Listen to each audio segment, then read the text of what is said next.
Ball presented by First NBC Bank. Lenny Van Gilder, Ken Berthelot. When is the last time we did this together, Ken? Well, I think we were both at Tulane a long, long time ago. Yeah, it has been a while, and happy to be on the North Shore tonight for a District 6-5A matchup.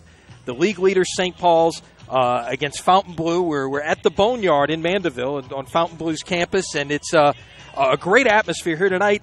This is the last game of the first round, if you will. There's not rounds in district play, but we'll reach the halfway mark of the league schedule tonight. St. Paul's is on top at 5-1 with a one-game lead.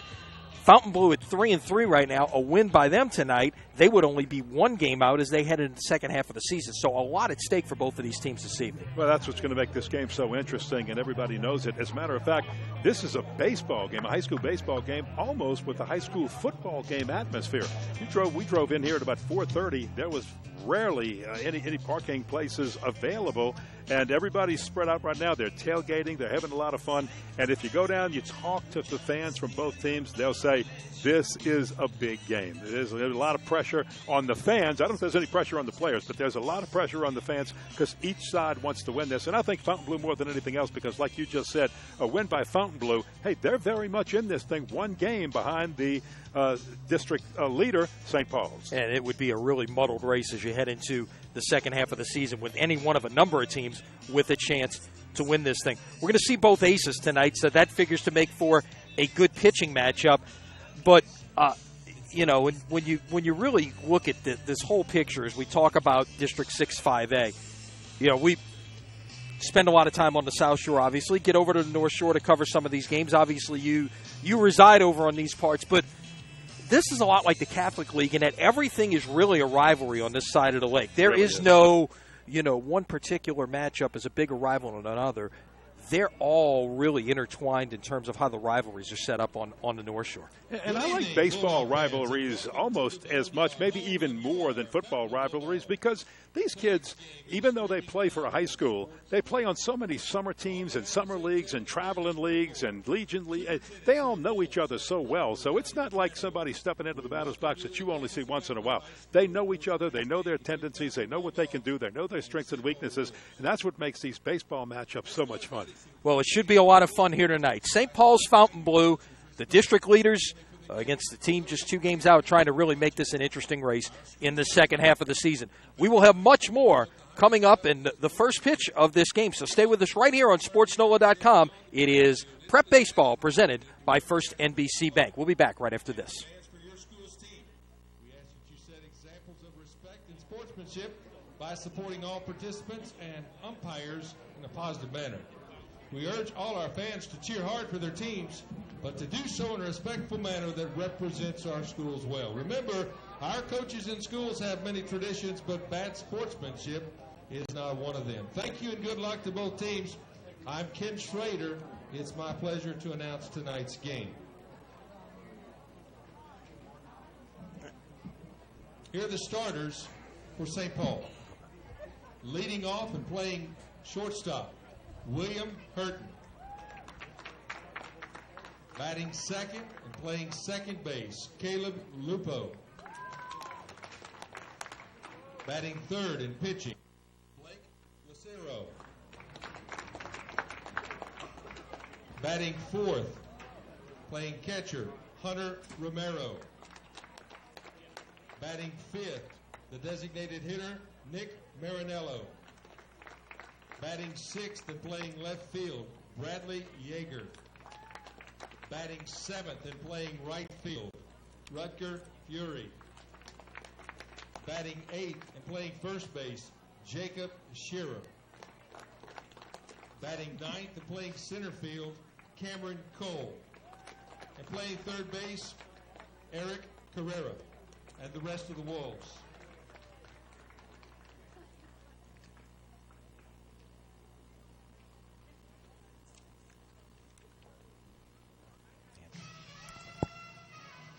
Now introducing Mike Woods, Fontainebleau Bulldogs.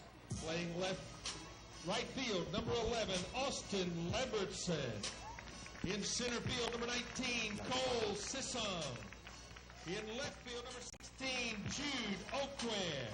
At first base, number 23, Justin Cantrell.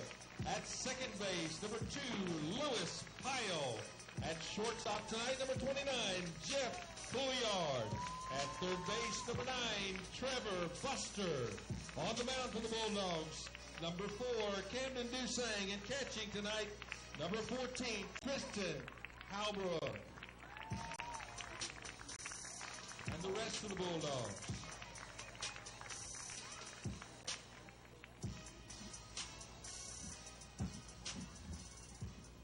Now, ladies and gentlemen, if you will please rise, and men, would you remove your caps as we honor America with our national anthem.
Back in Mandeville as we get set for first pitch of this District 6 5A matchup between St. Paul's and Fontainebleau. Let's take a look at the St. Paul's starting lineup. William Hurton, the shortstop, will lead things off. He'll be followed by the second baseman, Caleb Lupo. Blake LaCicero, the pitcher, will bat third. Hunter Romero, the catcher, hits in the cleanup spot. Nick Marinello is the designated hitter. He will bat fifth. Bradley Yeager is in left field, batting sixth. Rutger Fury bats seventh. He's in right field. Jacob Scherer is at first base, batting eighth. And Cameron Cole, the center fielder, will bat ninth. Eric Cabrera, the third baseman, will not bat. And they will face the right-handed offerings of senior Camden Dusang, who has been the go-to guy for Coach Mike Woods and the Fontainebleau Bulldogs this season. Dusang makes his 8th appearance, his 6th start.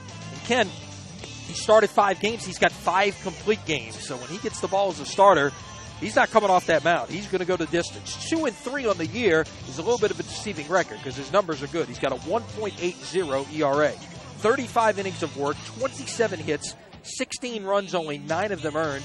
He has walked 12. He has struck out 35. So Dusang, who's a mid to upper 80s fastball kind of guy with a lot of late movement, is headed to Pearl River Community College next year. Ken, he's got to be the guy who's got to put up those zeros tonight to give his offense a chance to get something done. Well, as you said, we've got a battle of aces, and he's got a real good fastball, but what you're going to really like is his breaking pitch. I mean, it just falls off the table, and he looked to have very good control of it in warm-ups. Let's see with the batter in the box if he's got that kind of control. If he does, it's going to be fun to watch the duel between his pitching and the batters from the St. Paul Wolves. Dusang on the mound for Fontainebleau. Cicero, as we mentioned. Both these starting pitchers are pretty good hitters as well. Cicero in the 3-hole for St. Paul's. Dusang will give you the lineup after this half inning. We'll hit cleanup for Fontainebleau. We are set for baseball from Mandeville. Glad you could be with us. SportsNola.com Prep Baseball presented by First NBC Bank. And the first pitch, fastball outside corner. It's a strike. We are underway about 6:33 Central Daylight Time. And gorgeous weather. Just absolutely fantastic. Just a little bit of a breeze blowing out toward right field. Perfect night as William Hurton, the shortstop, steps in. Count now at 1-1. Hurton on the year at .281. No homers, 8 RBIs, as 2 doubles and a triple to his credit.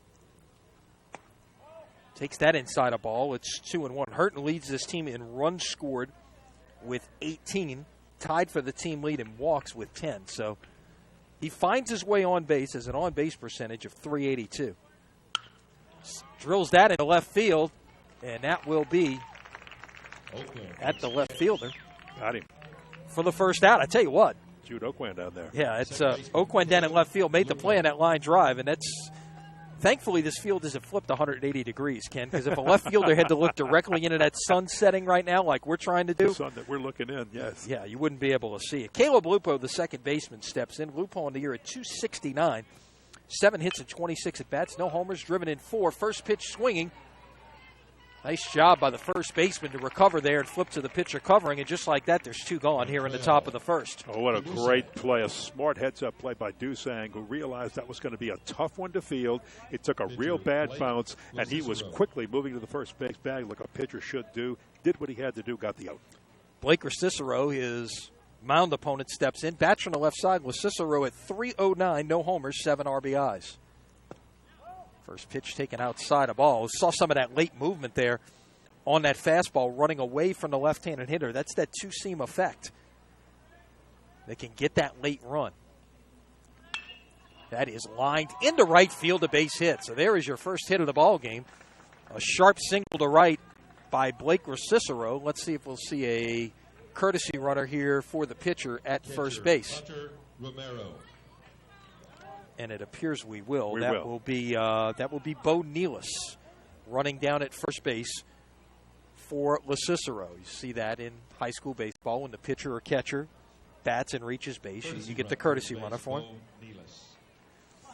And the batter will be Hunter Romero. Romero, the St. Paul's catcher, at .308, 16 hits and 52 at bats. He's got 7 doubles, a triple, no homers. He's driven in 11. You don't see the big home run hitters in high school baseball for the most part. That's downstairs a ball. It's 1-0. You get every once in a while you get those guys like the Greg Dykman at Brother Martin who hit big numbers, or the guy who used to man the area behind the plate for St. Paul's, Handsome Monica, who was quite the home run hitter as well. So, well, they don't have his height and weight listed, but I guarantee you, if you were looking at a home run hitter, you'd be looking at a middle linebacker right here that looks like he could send one on its way. Deep short, it's under the glove and into left field. So there's runners at first and second. We will see how they score that. That might be an error because that was a ground ball that could have been played. Yeah, tried to play it to the backhand side, and indeed they will call it an error. On the shortstop pull yard. And now we get another courtesy runner. Robbie Darrow will run at first base because the pitcher reached, now the catcher reached. So 2 courtesy runners on board. And that'll bring up the DH, Nick Marinello, who bats from the left side. Marinello on the year at .304. 14 hits and 46 at bats. He's got 6 doubles. He's driven in 11. Fouled that one back and out of play. Out of play. The dimensions here at the Boneyard, it's .330 down the left field line, .350 to the left center field gap, .385 to center. It's .370 in the right center field gap, but it shortens up down the right field line to .305. So those left-handed hitters have an inviting short porch if they can pull one. Swing and a miss. Good off-speed pitch there. Runner trying to go to third, and he's going to be out. And that is how this inning will end. 2-5, a nice heads-up play by the catcher, Halbrook. Make the throw down there, and that will do it for St. Paul's in the top of the first inning. No runs a hit, 1 error, and 1 runner left. We will keep it right here, and we'll give you the Fontainebleau lineup as the left-hander Blake Cicero takes the mound and begins his warm-up tosses. Fontainebleau's batting order looks like this. Cole Seesung is the center fielder. He will lead things off. Jeffrey Pouliard is the shortstop, batting second. Austin Lambertson is in right field, batting third. Camden Dusang, the pitcher, bats cleanup. Justin Cantrell is at first base, batting fifth. Trevor Buster is the third baseman. He will hit sixth. Jude Oakwan will bat seventh. He plays left field. Tristan Halbrook, the catcher, we just saw make the play there at the to conclude the top of the first inning. He will bat eighth, and Lewis Pyle is the second baseman. He will bat ninth. So it's Seesung, Pouliard, Lambertson, Dusang, Cantrell, Buster, Oakwan, Halbrook, and Pyle, and they will face the left-handed offerings of Blake Cicero. spelled Locicero. Cicero on the year 3-0 with a 106 earned run average. He is the ace of this St. Paul staff. Makes his 7th appearance, his 6th start. He's thrown 26 and a third innings, and Ken, he has only allowed 10 hits all year. 5 runs, 4 earned. Control, a little bit of a problem. 17 walks, but he has struck out 46, so that is nearly 2 strikeouts for every inning of work for Blake LeCicero, the left-hander, who there's a fastball, will also show a curve and a change among his offerings. Tell you what, was watching him throw that change in warm-ups, and it's pretty impressive. I'm waiting for him to pick a spot to throw that. And like you said, we've got exactly what we talked about in the open of this broadcast. We've got a battle of aces here in a game that is that important. Well, generally, left-handed changeups are going to work like a right-handed curveball. They will run away from right-handed hitters. And Cole Seesung, a right-handed hitter, will step in. First pitch swinging in the hole deep short under the glove of the shortstop and into left field. That may be a base hit. That was a tough chance, and they will indeed score a single. Hurton tried to backhand it too, but that's the only play he had on the ball, so he couldn't do much more than that. Right, couldn't get in front of it. I like the aggressiveness of both teams thus far tonight, Ken, is that they're getting up there and swinging early in the count. Jeffrey Pouliard, the shortstop, will step in. And let's see if he's first pitch swinging and what Seesung might do over at first. He'll be checked and held on base. Pouliard, 286 on the year, no homers. He's driven in 1. He's only played in 8 games. Bunts down the third base line. It will roll foul. So would have been a sacrifice, but that was really more of a bunt for a base hit, the way he just tried to drop that down the third base line as opposed to giving himself up. Pretty nice bunt. I got to tell you, it did roll foul, but it had so much speed on it. You're right. It would have been picked up by Guerrero at third. He would have been thrown out, but he would have sacrificed the run over. In a game like this, not bad to be trying to get runners in scoring position any way you can early in the game. I think you want to play from in front. There's no question about that in this game with the kind of pitching that we have on the mound this evening. Mike Woods is the Fontainebleau coach down in the third base coaching box. See if he's got something on here with a count of 0-1. Bunt is back on. This is right back at the pitcher. He will throw to second and get the force play there, but that's going to be all he's going to get. Well, it was a break-in pitch, which was slow to get to the plate, and that gave Seesung a great jump, but not fast enough to get there. But everything was slow enough to at least break up the double play. Yeah, it was going to be a hard turn, especially in that situation, but the bunt, instead of getting down either line a little bit, was really right back to the mound. Austin Lambertson, the right fielder, will step in. Swings and fouls the first pitch towards Mike Woods in the third base coach's box. But, Lundy, you're going right back to aggressive teams. They are first pitch swinging. And, look, he had to reach way down for that when he was going up there with a mindset to swing at that first pitch. Very aggressive play. Yeah, Lambertson's the leading hitter on this team at .458, 22 hits and 48 at-bats. He's got 3 doubles, 2 triples, no homers, and 6 RBIs.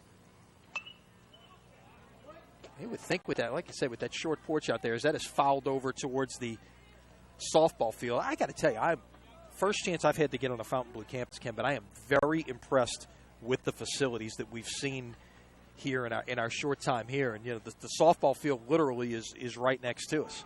Beautiful, manicured, lovely grass. There you go. Strike 3 called. Nice pitch there from LeCicero for the second out of the inning. Pitcher Camden Dusang. So now LeCicero will face his mound opponent, Dusang. Camden on the year at .267. It's 4 doubles, no triples, no homers. He's driven in 6.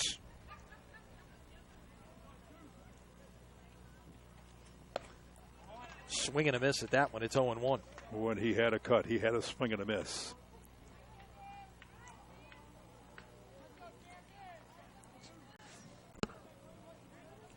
Stretch. And the 0-1. Another swing and a miss over the top of that one. It's 0-2. We mentioned, LeCicero got the strikeout there. Now he's out front 0-2 here. Nearly 2 strikeouts per inning pitched this year. Swing and a miss. He gets 2 strikeouts here in the first and pitches around that leadoff single. No runs a hit, no errors.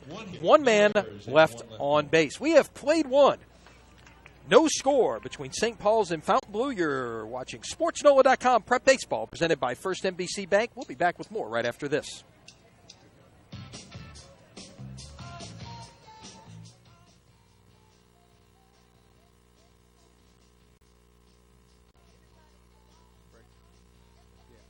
Stay warm.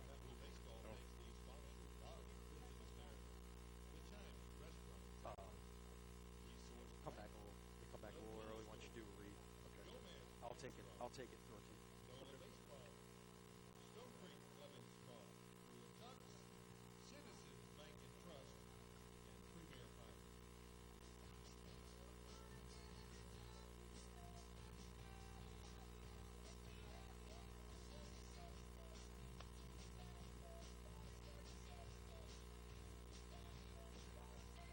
No, I'm gonna come back early.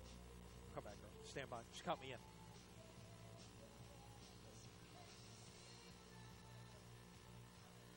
Welcome back to Mandeville. No scores. We head to the top of the second between St. Paul's and Fontainebleau in this District 6 5A game. And we want to thank Todd Buster and NOLA Baseball Club for helping sponsor this game. NOLA Baseball is a nationally recognized high school showcase and youth program. The program is designed to enhance players' baseball IQ and prepare them for junior high, high school, and college baseball. Then the youth program director, Kevin Cherry, is a former UNO player, the Minnesota Twins. So I want to thank them for their partial sponsorship of tonight's game. Yeah, check them out at NOLABaseballClub.com to find out more, especially if you're high school age. Absolutely. Looking for an opportunity to play outside of the high school season. On to the top of the second inning, and first pitch swinging is Marinello, who's back in. He was at the plate in the top of the first inning when the courtesy runner was thrown out on a base pass to end the first inning. Yeah, that's one of those no-nos out there. Third out at third base. Marinello laces that single into center field, so the leadoff man is on here. Which is in the top of the second. Which is why that runner getting the courtesy runner getting thrown out at third was a no-no, because had he done that in the bottom of the top of the first inning, they might have had a run. Exactly. You don't want to do that. So with a runner at first, one out, the batter will be the left fielder Bradley Yeager, who bats from the right side. Foul back into the screen. It's 0-1. A lot of aggressive approaches here tonight. And I like it, Ken. I really do. I like the idea of going up there early and swinging. And I think the players know, look, we're facing an ace. We're facing two aces. Let's just go after them early. Don't let them get ahead in the count, because then they're making the decisions. They're calling them out there. Pitch out. Yeah, pitch out. Marinello had just a short lead but wasn't going anywhere. And it's 1-1 to Bradley Yeager. Yeager on the year at .319, 15 hits and 47 at-bats. He has 3 doubles. He's driven in 3. In the dirt. Nice stop there by the catcher, Halbrook. Impressive what I've seen thus far from Halbrook, throwing out that runner on the base pass. A nice play there to handle that pitch in the dirt. Talent in Louisiana high school baseball just never ceases to amaze me, or most people who scout it and watch it. Wow, look at that. Great breaking pitch right there. Yeager swings over the top and misses, and it's 2 balls and 2 strikes. Rutger Fury, the right fielder, waits on deck for the Wolves. St. Paul's coming into tonight again 5-1 in District 6 5A play. Fontainebleau at 3-3, and another swing and a miss. Pitch was in the dirt, but first base was occupied, so no need for the throwdown. First strikeout of the night, and the first out of the second inning. But Lenny, that breaking pitch just falls off the table sometimes, and it looked that good in warm-ups too. After the swing and miss, he got on 2-1. Not surprised he went back to it on 2-2. Rutger Fury, the right fielder, steps in. First name, Rutger. Kind of like the school in New Jersey without the S. Wow, good throw down by Halbrook. Yep. Showing off that arm again, and the first pitch was a ball. Fury on the year at .294. He has 10 hits and 34 at-bats. 2 doubles, a homer, or rather 2 doubles, a triple, no homers. He has driven in 5. He's also been hit by a pitch 5 times. That is lifted into right center field, and this could be a long run, and he's not going to get there. It's going to roll up against the wall. Let's watch the runner rounding third. He will be waved, kind of stumbled around the bag, but no throw. It is a triple for Fury, and just like that, St. Paul's has a 1-0 lead. You know, that ball hung up there going out to right center field, and that meant that right fielder Austin Lamberton had to look into that sun. The right fielder and the first baseman, with any ball heading their way, is going to be looking into the sun for the next 30 minutes or so. And I'm not sure if he had to hold up on that ball and he was sure where it was going, but it fell in front of him and then rode all the way to the fence. I think it just got over his head. Now, keep in mind that right center field alley is 370. It's one of the deepest spots in the ballpark. He got it out in the alley, went the other way with the pitch. Jacob Scherer, the first baseman, steps in. Let's see. Fontainebleau playing the infield back right here. See perhaps if it gets to a two-strike situation, if they may bring it up. 0-1 the count to Scherer, who checks in at 263. That's a strike, and it's 0-2. 5 hits and 19 at-bats. He's driven in 4. 0-2 to Scherer. This is a big spot for a strikeout right here if Dusang can get it. You'd like to say it stay. And a 1-0 game if you're Fontainebleau. Setting up on the outside corner. That's in the dirt. It goes back to the screen. The runner's trying to come in. He will score without a play, and it's 2-0.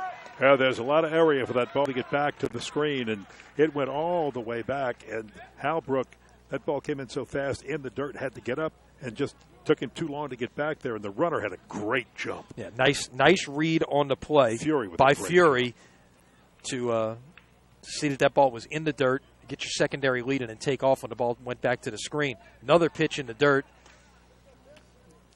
Scherer able to hold up his swing, and it's 2 balls and 2 strikes. So a single, a triple, and a wild pitch, and St. Paul's has a 2-0 lead here in the top of the second. And what Dusang has to do right now is just settle down, just take a breath.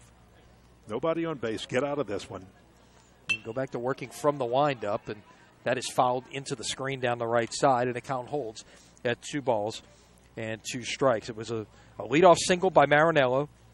After a strikeout to Yeager, Fury with that triple into the right center field alley scored the first run, and then Fury came around himself to score the second run on the wild pitch.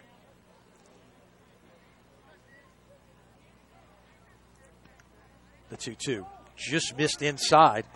There's that fastball with the run. You saw it run down and in on the right-handed hitter. That's hard to handle right there. But he laid off the pitch, and it was out of the zone, and it's full 3-2. And here comes the payoff.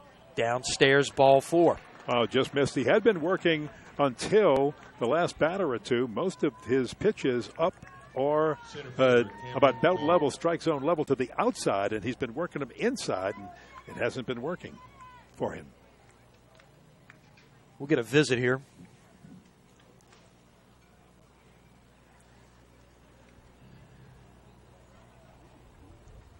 Yeah, the thing, most importantly right now, just settle him down. You want to get out of this inning with no worse than the 2 runs scored, so you're not playing big-time catch-up. I want to remind you that this is the first of 5 broadcasts that we have for you on SportsNola.com this week. Busy late week activity as part of the first NBC Bank Prep Showcase. Let's see, we'll run it down. Thursday afternoon, we will be in Laplace for the big rivalry between Riverside Academy and St. Charles Catholic. That's a 4:30 first pitch here live at Sports Nola. Friday, we got a doubleheader for you from historic Kirsch Rooney Stadium on the Delgado campus. We've got Brother Martin Shaw at 4 p.m. We've got Rummel and Jesuit at 7 p.m., a pair of District 9 5A games.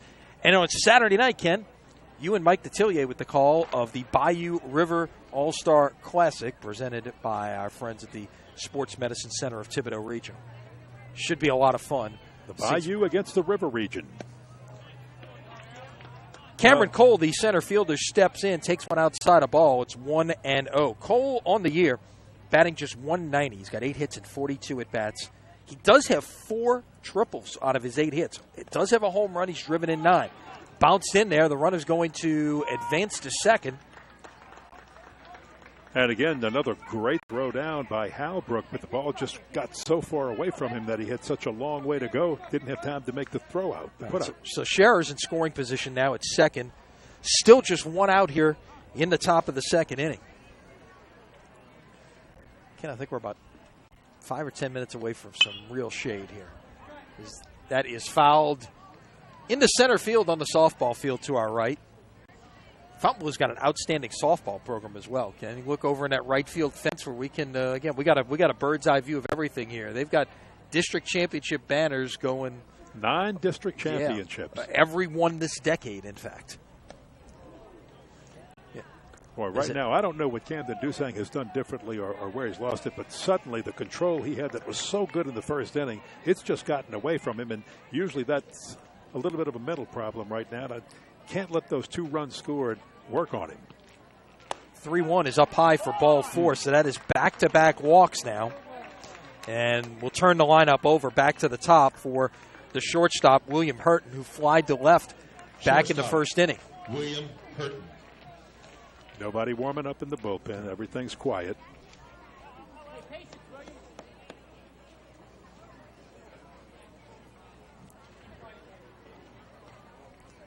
Hurton, the shortstop, bats from the right side against the right-handed throwing Camden Dusang. And here it comes.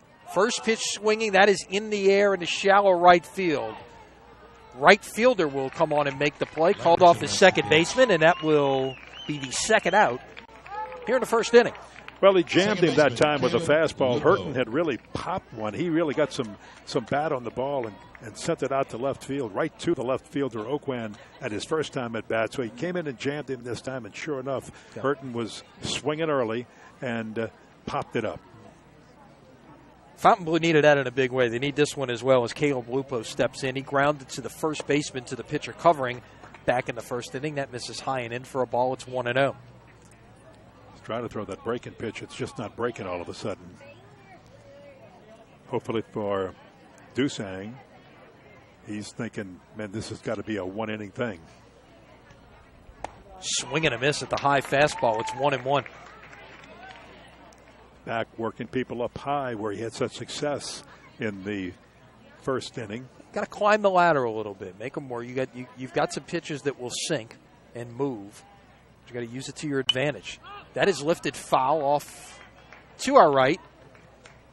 Won't quite reach the softball field. It's 1-2.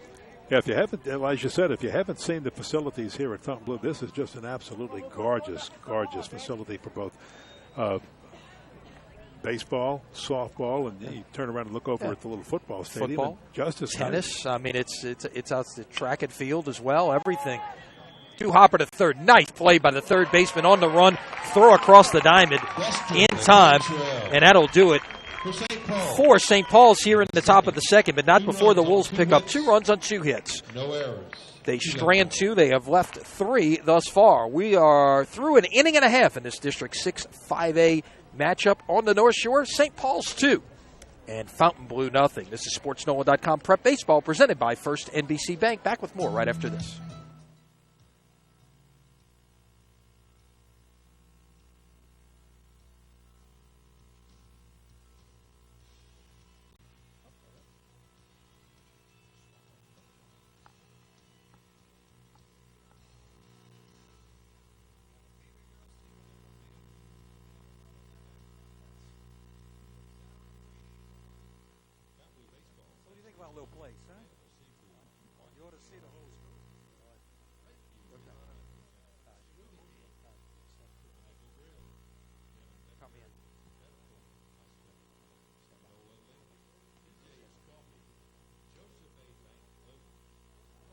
Welcome back to Mandeville.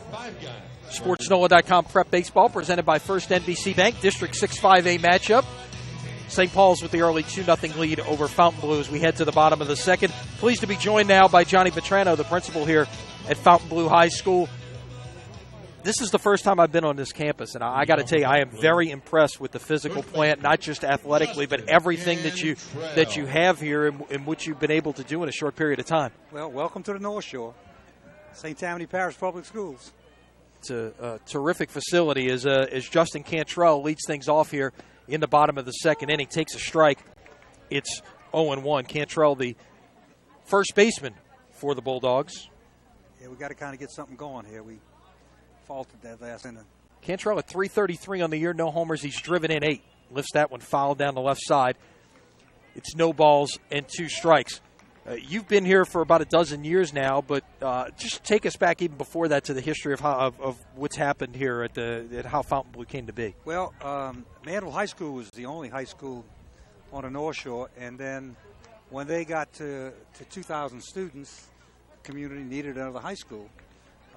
It originally built to only hold about 1,500, so they opened up Fontainebleau High School in 1994, and we quickly grew. The boom, as you know, in the North Shore is still continuing. Right. I mean, we're the fastest growing parish in the state, and we ballooned to 2,400 about 4 years ago. Yeah, you were telling us that at one point there, when I guess right after Katrina, you were the largest high school in the state of Louisiana. Right after Katrina, for the next 4 years, we were the largest school in the state, 2,400 kids. And, of course, the community needed another high school, and they opened up Lakeshore High School. So I came over in 1982. There's one high school with 800 kids. Now we're looking at 3 major high schools, 2 5A and 1 4A high school. Very impressive. The 1-2 pitch misses high from Blake LaCicero, who had a couple of strikeouts in the first inning after giving up a leadoff single. Obviously, you've had some success on the athletic front as well. One of the storylines we have not got a chance to talk about yet is really your baseball program at St. Paul's have been the two most consistent programs this decade in this league. Is that a swung on and miss for a strikeout? You're right. And, Ken can relate to this. This is like the Brother Martin Jesuit kind of matchup with Fontainebleau High and St. Paul's. It used to be Mandeville and St. Paul's, and Mandeville's kind of moved towards the Covington area, and Fontainebleau and St. Paul's always the kind of big matchups that happen. And that was something we were talking about earlier. It seems to me as Trevor Buster, the third baseman, steps in, takes the first pitch high for a ball. It seems to me a lot like the Catholic League, and you grew up in that. Yeah. Everybody was a rivalry in the Catholic League. It seems that way on the North Shore as well. There's a lot. While some are bigger than others, everything is big when you face off in district play. We got a unique situation here with Mandeville, Covington, and us here on this side of the parish, and then you got Slidell and North Shore on the other side of the parish, and then St. Paul's. You throw it in the mix, so we're so close. Within 20 minutes, you're at the other facility. Of course, you got to go to Hammond and Ponchatoula, but that's not a bad drive either. All very close. The 1-2 pitch taken on the outside corner for strike 3, and that is the fourth consecutive strikeout now for Blake LaCicero. 2 down here in the bottom of the second as Jude Oakland, the left fielder, will step in. What is next here? I mean, in terms of what you're trying to see accomplished at Fontainebleau. Well, we're trying to continue the high standards of academics here. We got that perfect combination of academics and athletics. It's really a unique thing, particularly from you guys from the South Shore when you think of public schools. I mean, this is as close to a private school environment that you can find for a public school, and we're a true public school. Our clientele is excellent. We're a A-rated school for the last 11 straight years. Had the highest ACT score in the state for the parish, and Fontainebleau High School has been either first or second with the ACT. So you got that perfect combination of a public school with good athletics and then great academics. We'll stay with the conversation here as the inning wraps up with a ground ball to second. It's the beauty of an internet broadcast is we don't have to get to a commercial break every half inning like we have to. Johnny Vetrano, the principal here at Fontainebleau High School, our guest. So you talk about just that balance of academics and athletics, which is you see that a lot of places, but obviously I think it's sometimes it's hard for people, and obviously I think there are people all over the area watching here, not just on the North Shore, but sometimes you see, less of that in the public school systems, in Orleans and Jefferson Parish. But what you guys have achieved as system-wide here at St. Tammany is really extraordinary, and is a model for what maybe everybody else can. And you good point, because it's the community. I mean, I've been in this parish since 1982, and every bond issue that's been put up to the public for education in St. Tammany has passed. Go to other parishes and ask them about what's happening. And that's why St. Tammany, we only have one Fortune 500 business in St. Tammany Parish, and we're the fastest growing parish in the state. It's because of the education. St. Tammany Parish Public School System is the largest employer of the parish, and people move here because of what you see, the kind of environment and academics and athletics in his community in a safe environment. Well, we appreciate the hospitality and you having us here and everything that all of your people have done.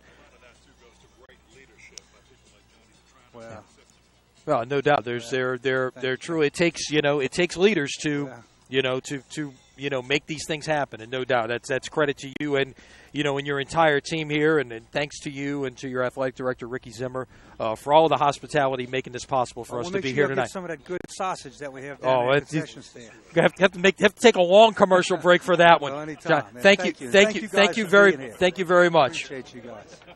All right, as we head to the top of the third inning of this 2-0 game, Blake Cicero coming off that 2-strikeout bottom of the second. He now has 4 in the game, is in the batter's box now to face Dusang. Count now 1-1. Boy, on the mound, if you were watching carefully while Johnny Vitrano was talking with Lenny, Cicero just seemed to be getting stronger and stronger out there. He's feeling it right now. He's 4 consecutive strikeouts. The streak snapped there by the ground ball to end the second inning by O'Quinn. That's tapped out in front of the plate. One hopper back to the mound. Nice job of fielding his position there by Dusang, who ranged a little bit to his right. Makes the throw across, and that'll be the first out of the third inning. That's what Dusang needs right now, because he had that shaky second inning, and his stuff that worked so well in the first inning wasn't working in the second inning, and he needs something like that. Get that first out, now come back, just settle down, get your stuff back, and let's see what happens. Well, 3 in a row now retired here in the second time through the order. You look at his first time, he retired the first 2 hitters, and then 6 of the last 7 hitters that first trip through the order reached base. But now maybe he settled down the second time through. You usually think of it the other way, as Romero takes high for a ball. Usually you might blow through the first time and then the hitters adjust and maybe they start to get to you the second time. But maybe it's having the opposite effect here thus far. The 1-0. Good breaking pitch on the outside corner. Maybe the best pitch he's thrown all night. Ken, it's 1-1. And let me tell you, that's what wasn't working in the second inning, and he needed to see that work so well and catch that corner with the strike. Also, the sun now settling down behind the trees and behind the buildings. Yeah, we're totally in the shade now. But we're glad to hear that. Yeah, for us, but also for the first baseman and the right fielder, because that's the 2 guys that had to look into that sun. Yeah. Yeah, I could see if the first baseman taking a throw from the shortstop, or depending on how the ball came off the bat with the right fielder trying to make a play, and this is headed towards the right field corner. Right fielder will drift over. Remember, that's short down there, up against the fence to make that catch. 2 down. Wow. Remember, it's only 305 down the right field line here at the Boneyard, and Romero was making a bid to maybe slice that one out of here down the right field line, but he just got it to the track, and a nice running catch by the right fielder Fury for the second out of the inning, and Marinello will step in. Nick, the DH, singled and scored back in the second inning. Scored ahead of that big triple by Rutger Fury. Lifts that one in the air on the first pitch. Right center field. They had he played the other way. The center fielder can't hold on. Tried to make a diving catch. It would have been a remarkable play. It was in his glove, but as his glove hit the ground, the ball popped out, and that will go as a base hit. What a tremendous effort, though, by the center fielder, Cole, who was playing Marinello around the other way. So that is now 4 hits for St. Paul's. They have out-hit Fontainebleau 4-1, and with 2 outs, the batter will be the left fielder, Bradley Yeager.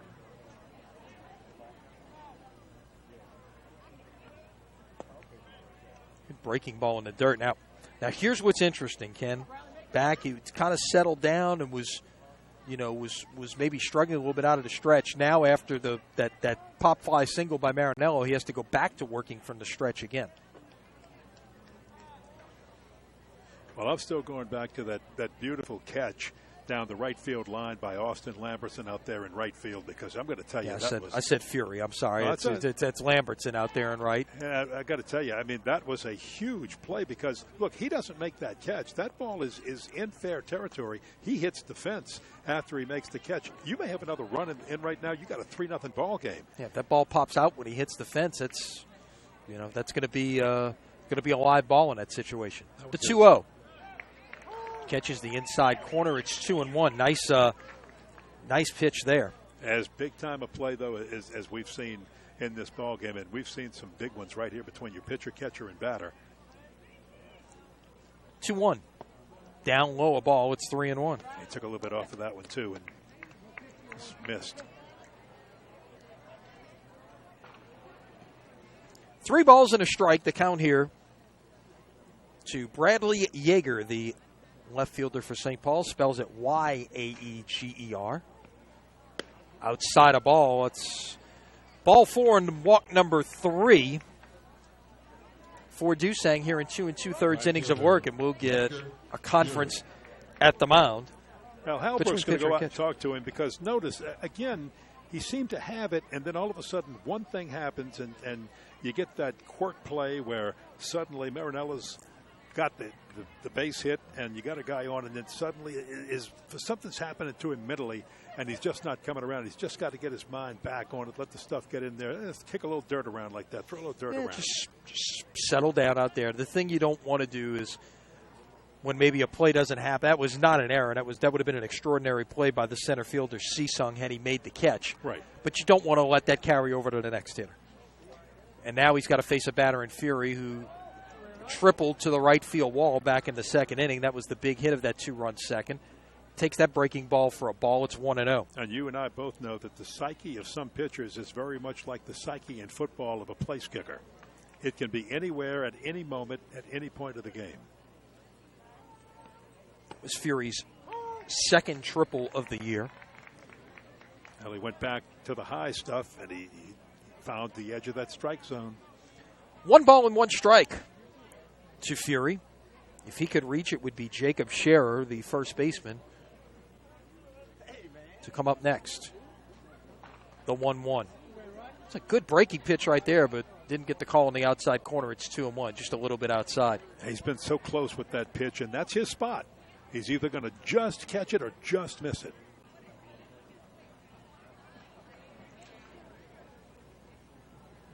Here's what he's got to remember here. 2 down. Just get the out.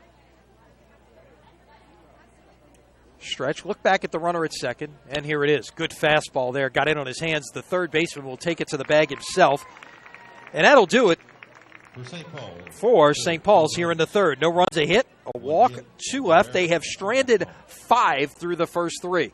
2.5 complete here in Mandeville. St. Paul's 2. Fontainebleau nothing. You're watching SportsNola.com Prep Baseball presented by First NBC Bank. Back up more right after this.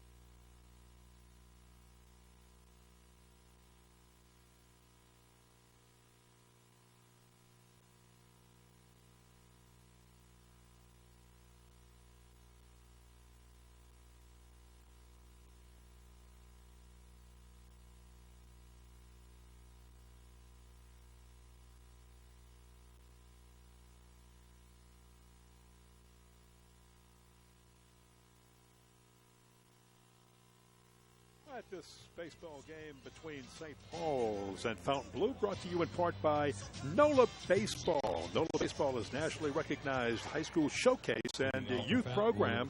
Programs designed to enhance players' baseball IQ and prepare them for junior high, high school, and college baseball. Todd Buster is the head man at NOLA Baseball. Find him at www.nolabaseballclub.com.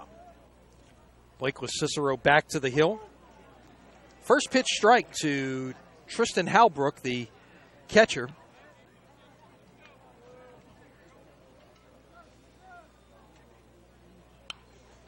Fouled that one back. It is no balls and 2 strikes to Halbrook. Well, I've been impressed with Halbrook behind the plate. He's had to make some really good throws, and he's had a couple of pitches get away, some wild pitches get away, but he's had to run a long way to get them and still almost got a good throw out. 265 on the year, no homers, 4 RBIs for Halbrook. As he takes a ball, it's 1-2. Halbrook, Pyle, and then around at the top of the order for Sisung here in the Fontainebleau third. 2-0 St. Paul's. That was a breaking pitch that hung, but Halbrook just fouled it straight back to the screen. It hung, but it's got a little bit of movement on it. Yeah, some bite. He's definitely Yeah. definitely showing you why he's the ace of this staff this evening. Talking about that left-hander out there on the hill, Blake LaCicero for St. Paul's. Hey, you look at that ball come at you. It's got that funky movement on it. I'm left-handed, so I'll attest to left-handers have a tendency to do things funky. Works on the far right side of the rubber. Ooh, that just missed on the inside corner. LaCicero wanted that one. Ball 3. Saw his reaction there as he kind of turned his back to the plate. 3-2. Downstairs, ball 4, and that's a leadoff walk for the Bulldogs to start things here in the third. First walk of the night. Took the words right out of my mouth. And Lewis Pyle will be the batter. We'll have a courtesy runner down at first base. That will be Dylan Dufresne.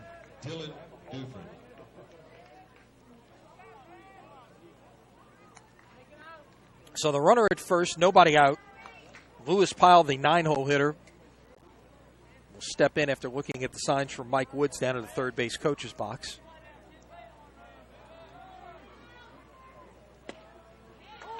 Takes a strike. It's 0-1. You know, Ken, I was mentioning when I was talking to Johnny Vitrano is, you know, these are really the two most consistent programs out of District 6-5A. St. Paul's has been in the playoffs 7 consecutive years.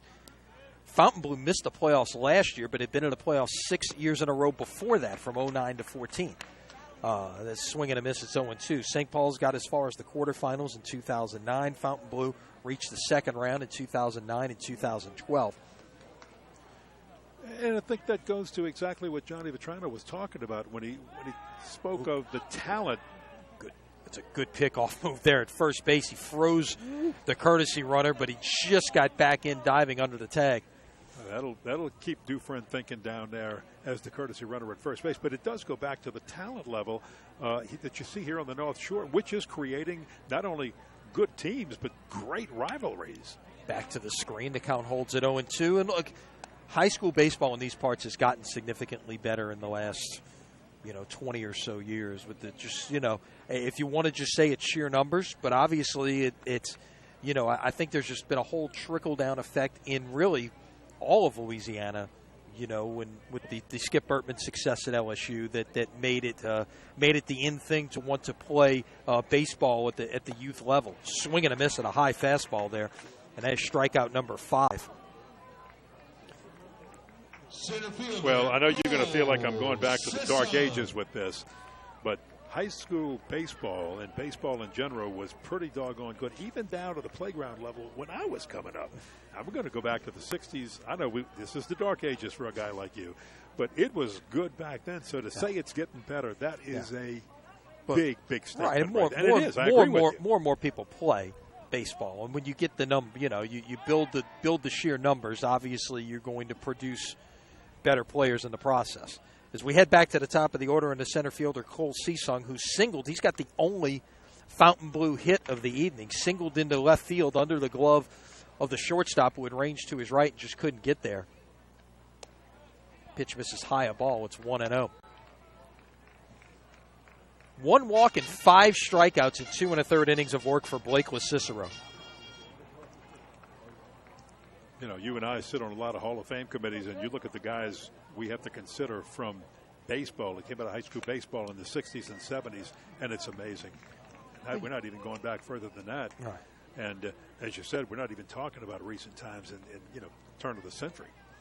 And a lot of that back then were Catholic League programs. Now you see the Robert Taylors, like Grand Orange, Rusty Staub, a lot of guys who played here went to UNO.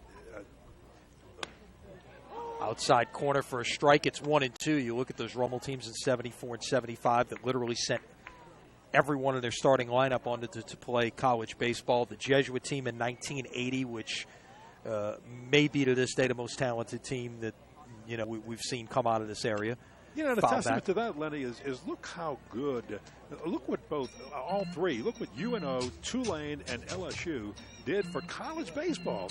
Those 3 programs, along with a couple of programs in Texas, almost embarrassed a lot of universities into building a better baseball program because of what they saw happening here and in Florida too. Let's not leave out Florida. No doubt. I mean, you look at the South. You look at LSU. The reason LSU is what they are is because of what UNO was doing under Ron Maestri. They saw an opportunity there, brought in Skip Bertman, and the rest, as they say, is history. And it continues to go on now with Paul Maneri as the skipper, and of course David Pierce at Tulane, Blake Dean at UNO doing a great job. And by the way, our thoughts and prayers to Blake's father, who was injured in a motorcycle accident yesterday, and is recovering from some injuries in that. So.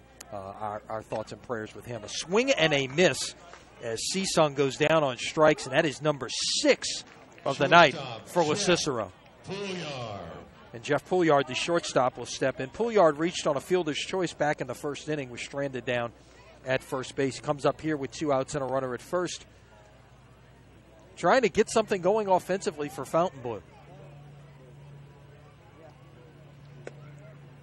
Takes a strike. It's 0-1. Well, LaCicero struggled with the leadoff man here in the third, but I'll tell you what, since then he has settled down, and just like in the second when he had 2 strikeouts there, he's seemingly getting stronger and stronger on the mound.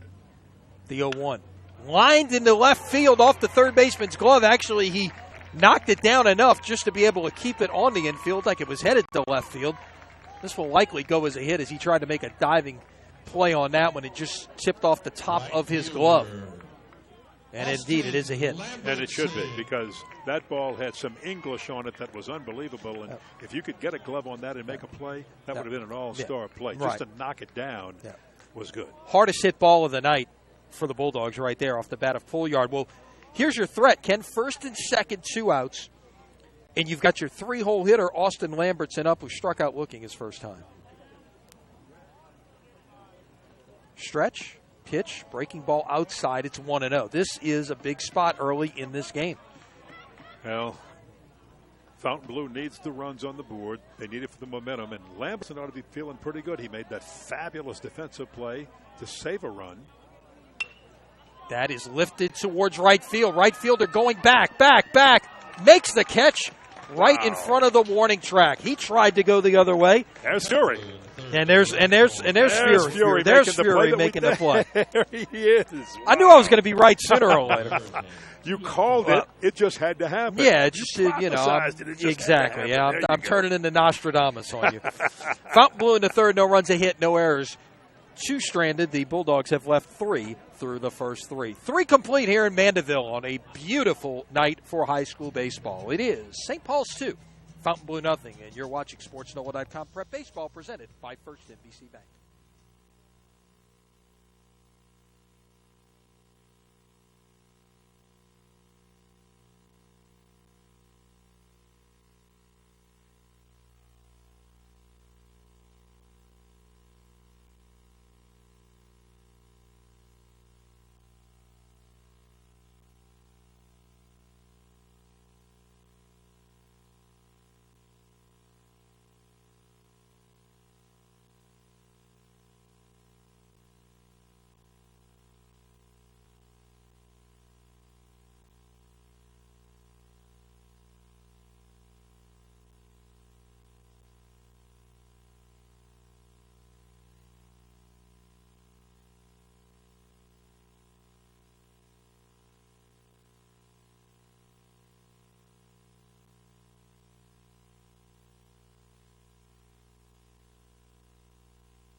Top half of inning number 4 here in Mandeville. St. Paul's, 2 runs, 4 hits, no errors. Fontainebleau, no runs, 2 hits, and 1 error.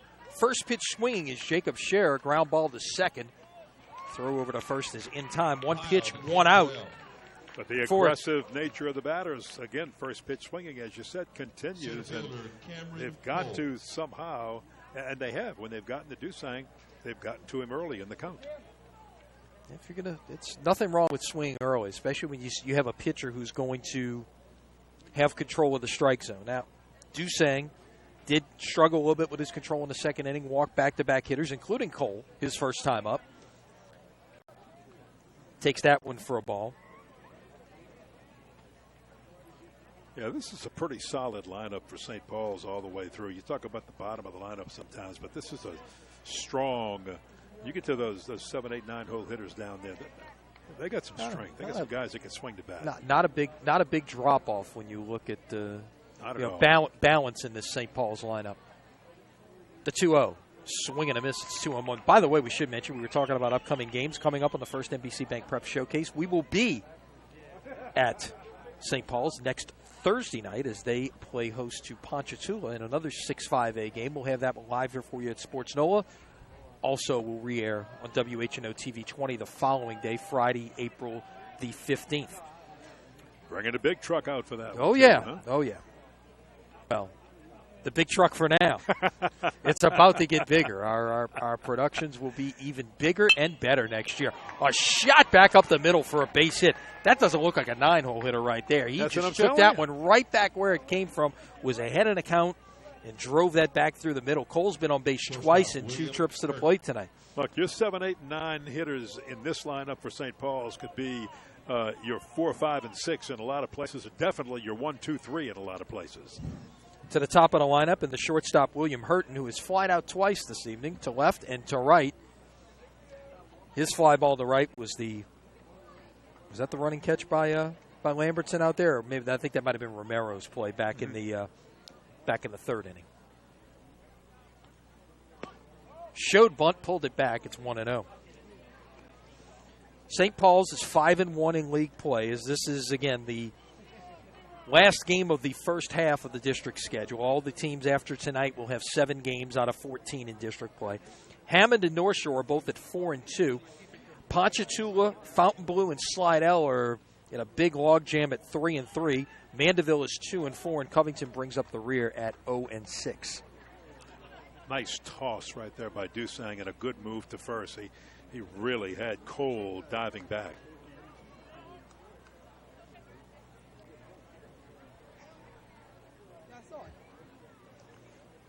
Stretching to 1-0.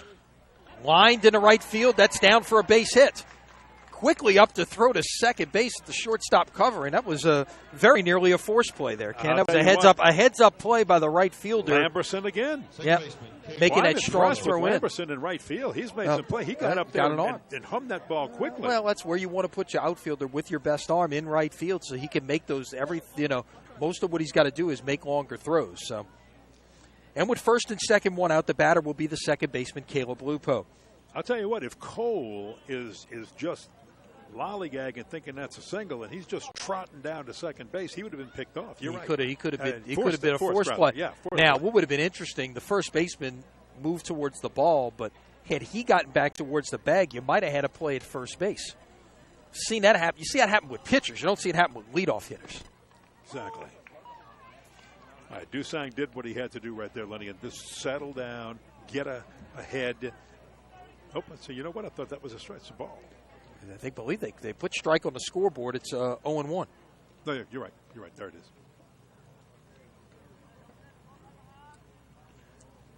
No balls and a strike to Lupo with the 2 teammates aboard. Cole at second and Hurton at first. It is corrected. You got it. But that's what he needed to do. Just get ahead in the count. Try to settle down. He's got a good infield here. Go for the double play.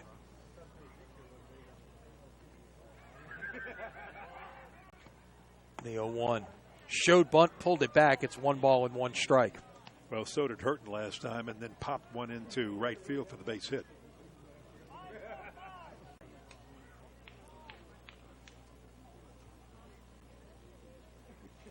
St. Paul's got both of its runs in the second inning. The big hit, an RBI triple by Rutger Fury. There's a bunt down the first base side. Second baseman will have to get to the bag to cover. It'll go 3-4. Beautiful bunt. You assume you'll call that a sacrifice. Absolutely. Even though there was 1 out. And now 2 outs, runners second and third, and the batter will be the pitcher, Blake LaCicero, who, baseball cliche moment here, Ken, has a chance to help his own cause. And he's a good hitter. He's got power. He's a lefty going against a right-handed throwing ace for Fontainebleau. You've got runners in scoring position at second and third. Breaking pitch for a strike in its own. Ooh, I'll tell you what, had he been first pitch swinging with that breaking ball coming in like that, but he was taken all the way that time.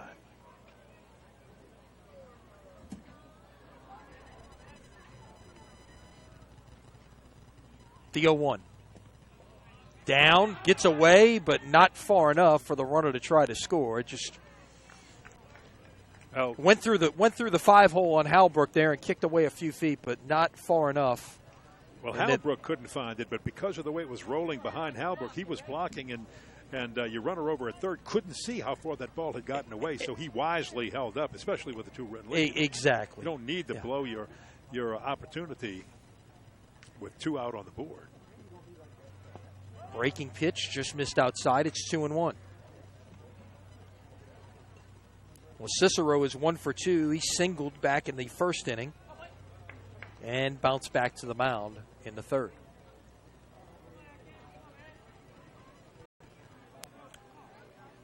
The 2-1. Bounced again. Nice play. Pitcher did a nice job of fielding his position.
Well, we ended the top of the fourth with Dusang facing LeCicero, and now it's the other way around. LeCicero facing Dusang to start things here in the bottom of the fourth. Takes a strike.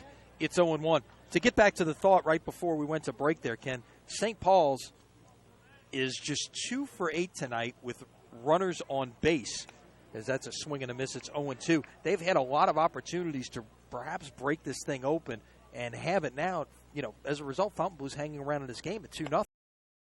That's all you have to do sometimes in a big rivalry game, especially when you feel things aren't going your way. Just hang around and wait for the opportunity. And Dusang right here, as you said, can help himself if he can just get something started. He goes down. Called strike 3 on the inside corner. Terrific pitch there First baseman from LeCicero for strikeout number 7 on the night. He's had 2 strikeouts in each of the first 3 innings, gets a strikeout to start things in the fourth, and the batter will be Justin Cantrell, who was one of those strikeout victims back in the second. That is hit to right. Would get down, it will, and it will not get to the wall. It'll be cut off, but Cantrell's going to try and stretch this into a double, and he is in sliding. Fury did a great job to the warning track and cutting that ball off. Otherwise, had it got to the wall and bounced off, it might have been one more base that time for Cantrell. But that's the hit right there. That's what this Fontainebleau team needed to get a little momentum and try to find a way to get to Blake LeCicero, who's just been getting stronger and stronger with all of his stuff as this game goes along. Now, you know what's interesting there is that's the one left-handed hitter he's got to face, and he left the pitch up, and he just took it right down the right field line. 4th double of the year for Cantrell, who came in tonight hitting at .333 with 8 RBIs. And the batter is Trevor Buster, the third baseman. Trevor on the year at .264. He is leading this team with 9 RBIs. He's got an RBI spot right here with a runner at second and 1 out. And look, all of these kids are well coached and they know the fundamentals of the game. But you know Trevor is, because his dad is Todd Buster with www.nolabaseballclub.com, and they're part of the sponsorship of this game. But how many young men have they prepared for college ball, for pro ball through the years? Could be another one in his own house right here. 2-0 is the count to Buster. It's a big spot right here. Ahead in the count. Took a swing at that one, had a good healthy rip, but fouled it out of play, and it's 2-1. And sometimes we don't give enough credit to the guys like, again, not only Todd Buster with his son Trevor, but Danny Ream, who works with us on broadcast with Ken on the first NBC Prep Showcase games, and he had the spice. These guys just do such a great job, and they've given so much back to these kids. They love baseball and want the kids to learn and play it and enjoy the game too. Well, you know, you can. It's that pitch misses high for 3-1. You hear all the sides of the story about how much baseball should be played. Should it be a year-round thing? The bottom line is this: in New Orleans, you've got the weather to play it 12 months a year here. Yeah, so you create the opportunities for those who want to do it and make them better as a result. As that is skied into shallow center field. Man, center fielder, wow. Yeah. Well, let's not mention that word, but it's although there is nary a cloud in the sky tonight. There is no clouds, but it got up so high, it was up there where the jets fly before that one came down. Yeah, center fielder made the play on that one. That is Cole who came in. They got the grill going down there again, Ken. Yeah, I tell you what, not we've much been of a wind, but a breeze, but just enough to blow that great the smell. smoke. Just the smell. Barbecue smell and smoke right up here to where we're broadcasting. And with 2 out and a runner at second, the batter is Jude Oquin, the left fielder, and that is way upstairs the ball. It's 1-0. Maybe we can get Adam Bryan, our photographer, to pan over and show us some of that. What is coming off of the grill down there? Yeah, it's kind of drifting away. It's the wind right just turned. I'm disappointed. The 1-0. Ball 2. You can be careful here with a base open. Isn't that what you used to do at Tulane? You used to just grill things and then put fans. What's what people that get the smell and then they just come down and buy things and bought it from Lenny's Grill. No, you didn't do it at Tulane. No. I'm just teasing. But lifted foul. It works. Might have hit him. Did that catch a light? I thought it caught a light. Yeah, it was just right up. Missed the light up there that was so high. They're fouling him off. What's interesting right here, Lenny, is that the Fontainebleau Bulldogs are starting to put the bat on the ball against Le Cicero a little bit, something they hadn't done real well up to this point. He struck out 6 of the first 10 batters he's faced, now just 1 out of the last 5 as he goes through this lineup a second time. Did he go? No. And that's the thing. They're both mentioned as that's ball 3. We're working with a 2-man umpire tonight. Mm-hmm. With the runner on base, the base umpire is out between the pitcher's mound and second base. It really doesn't have a good look in terms of whether there was a swing there or not. 3-1. I thought it was a good call. I didn't think he went. That's ball 4. So now 2 on and 2 out. Interesting. Look out. Only the second walk, I believe, given up by Le Cicero. All right, 2 walks, 7 strikeouts on the evening. He has allowed 3 hits thus far. We'll have a little powwow at the mound to try to settle Blake Le Cicero down a little bit. He's in control of this game. But if Fontainebleau is going to make a run, they've got to do it right now because, hey, here we are in the bottom of the 4th. Remember, it's 7 innings in high school baseball, so if you're used to watching college or, of course, this opening week of the Major League season, this is the equivalent of the bottom of the 6th in those games. So that's right. Stands in from the right side. Takes a strike. It's 0-1. Good fastball from Le Cicero. And I would imagine Romero went out and when they had that little powwow on the mound, they just told Le Cicero, settle down, throw your pitches. You got a 2-run lead. Nobody on third. Just settle down. We'll get the out for you. And he has. He's done just that. Go right at him, and he's gone right at Halbrook with a couple of fastballs here. Nothing. And he's ahead 0-2. Just missed there. Yeah, he went for the corner. He went for the corner up high, and he couldn't get it. And Romero tried to help him out there, frame it, but didn't get the call. 1-2. Let's see where he goes here. If he sticks with the fastball or goes to something off speed. Here it comes. Went right back to the fastball and a swing and a miss. Strikeout number 8. 2 stranded for the second consecutive inning. In fact, for both these teams, they've stranded 2 men on base each of the last couple of innings. We have played 4 here in Mandeville. St. Paul's leads it over Fontainebleau 2-0. And you're watching SportsNoah.com Prep Baseball, presented by First NBC Bank.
Baseball, NOLABaseballClub.com, and head coach Todd Buster for being a partial sponsor of this game. NOLA Baseball is a nationally recognized high school showcase and youth program designed to enhance players' baseball IQ and prepare them for baseball at every level. Find them again at www.NOLABaseballClub.com. On to the fifth we go. 4, 5, and 6 in the St. Paul's lineup as Hunter Romero steps in. He's behind 0-1 to Camden Dusang, who has worked out of trouble throughout the evening. I mentioned St. Paul's has stranded 7 through the first 4. Yeah, they've had a base runner at least in every inning. Has not had a 1-2-3 inning. Grounded to short. Sidearms it across the diamond. And there's one gone here in the St. Paul's fifth. That's 3 in a row now, retired by Dusang. I tell you what's probably a key tonight, Ken, is even though he has, had to pitch out of some trouble, he has handled, for the most part, the top of the lineup this evening. And that's a key because you're not getting those table setters necessarily on base to set it up for the middle of the lineup as Nick Marinello, the DH, steps in from the left side. This is one guy who's had some success tonight. Yeah, I want to give a little call out, too, to Jeff Pouliot at shortstop because that was one heck of a throw. That was deep in the hole. He had to make a long throw, waited for that ball to make a long throw, and he was on the money. Didn't rush it. Swing and a miss. It's 1-1. Marinello 2 for 2 with 2 singles to center that were absolutely opposites of each other. One was a shot through the middle, and the other was a sky-high pop-up, but they were playing, and they're still playing him around the other way. As we see the center fielder probably a good 10 steps towards left center. That is lifted into right center field, and that will get down for a base hit. So it's a 3-hit night for Marinello, as that was more towards right field and the right center. And so he is 3 for 3. He has 3 of the St. Paul's hits. And that was just well placed over the second baseman, Lewis Piles' head. And just no way that Austin Lamberton, who was laying up, could get to that ball. And just fell into the one spot it could fall into where there was just no play. And with 1 out and 1 on, the batter will be the left fielder, Bradley Yeager. Yeager is 0 for 1. He has struck out. He has walked in his 2 plate appearances this evening.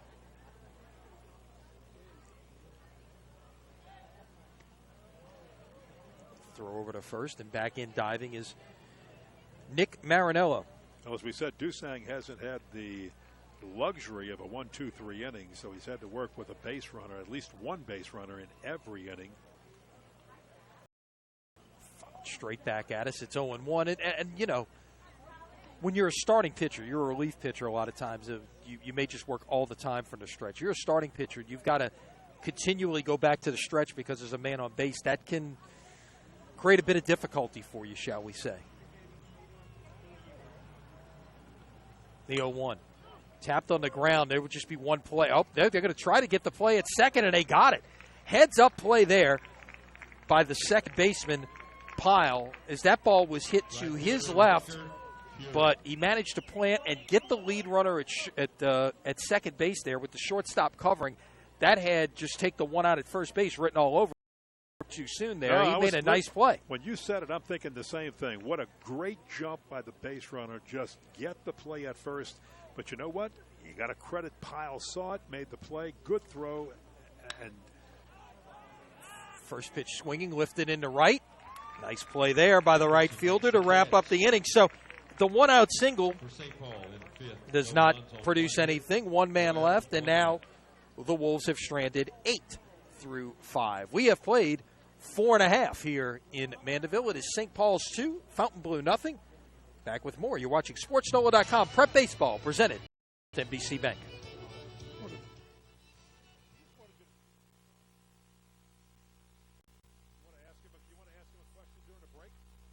Before we get back to action, not during the inning, but just during the break, about NOLA baseball.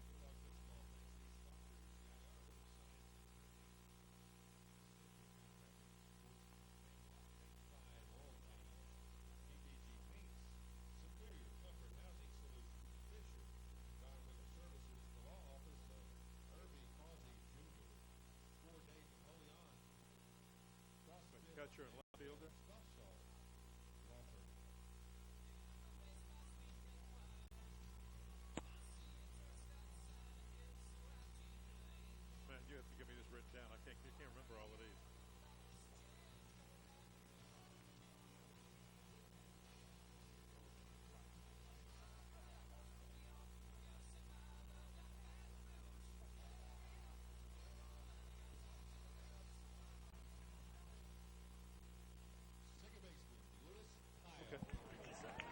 Okay. Welcome back. Bottom half of inning number 5, 9-1-2 in the Fontainebleau lineup. Lewis Pyle leads things off, was a strikeout victim in the third inning. Back around at the top of the order for Sung and Pouliard against Blake LaCicero. 2 balls and no strikes to count to Pyle, and we were talking to Todd Buster during the break there. LaCicero could pitch for somebody next year. He's a senior, but he can pitch for somebody next year. I have no doubt about that. That's a strike. It's 2-1. And he's not committed, right? That's it. He's uncommitted. He can help somebody. I have no doubt about that he could definitely pitch for somebody. Pop to the second baseman. Pyle is retired. Center fielder.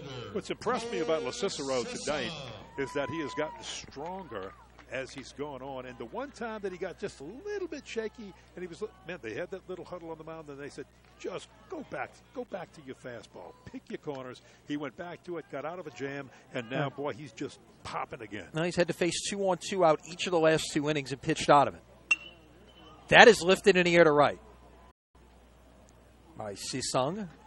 No problem there. 2 up and 2 down.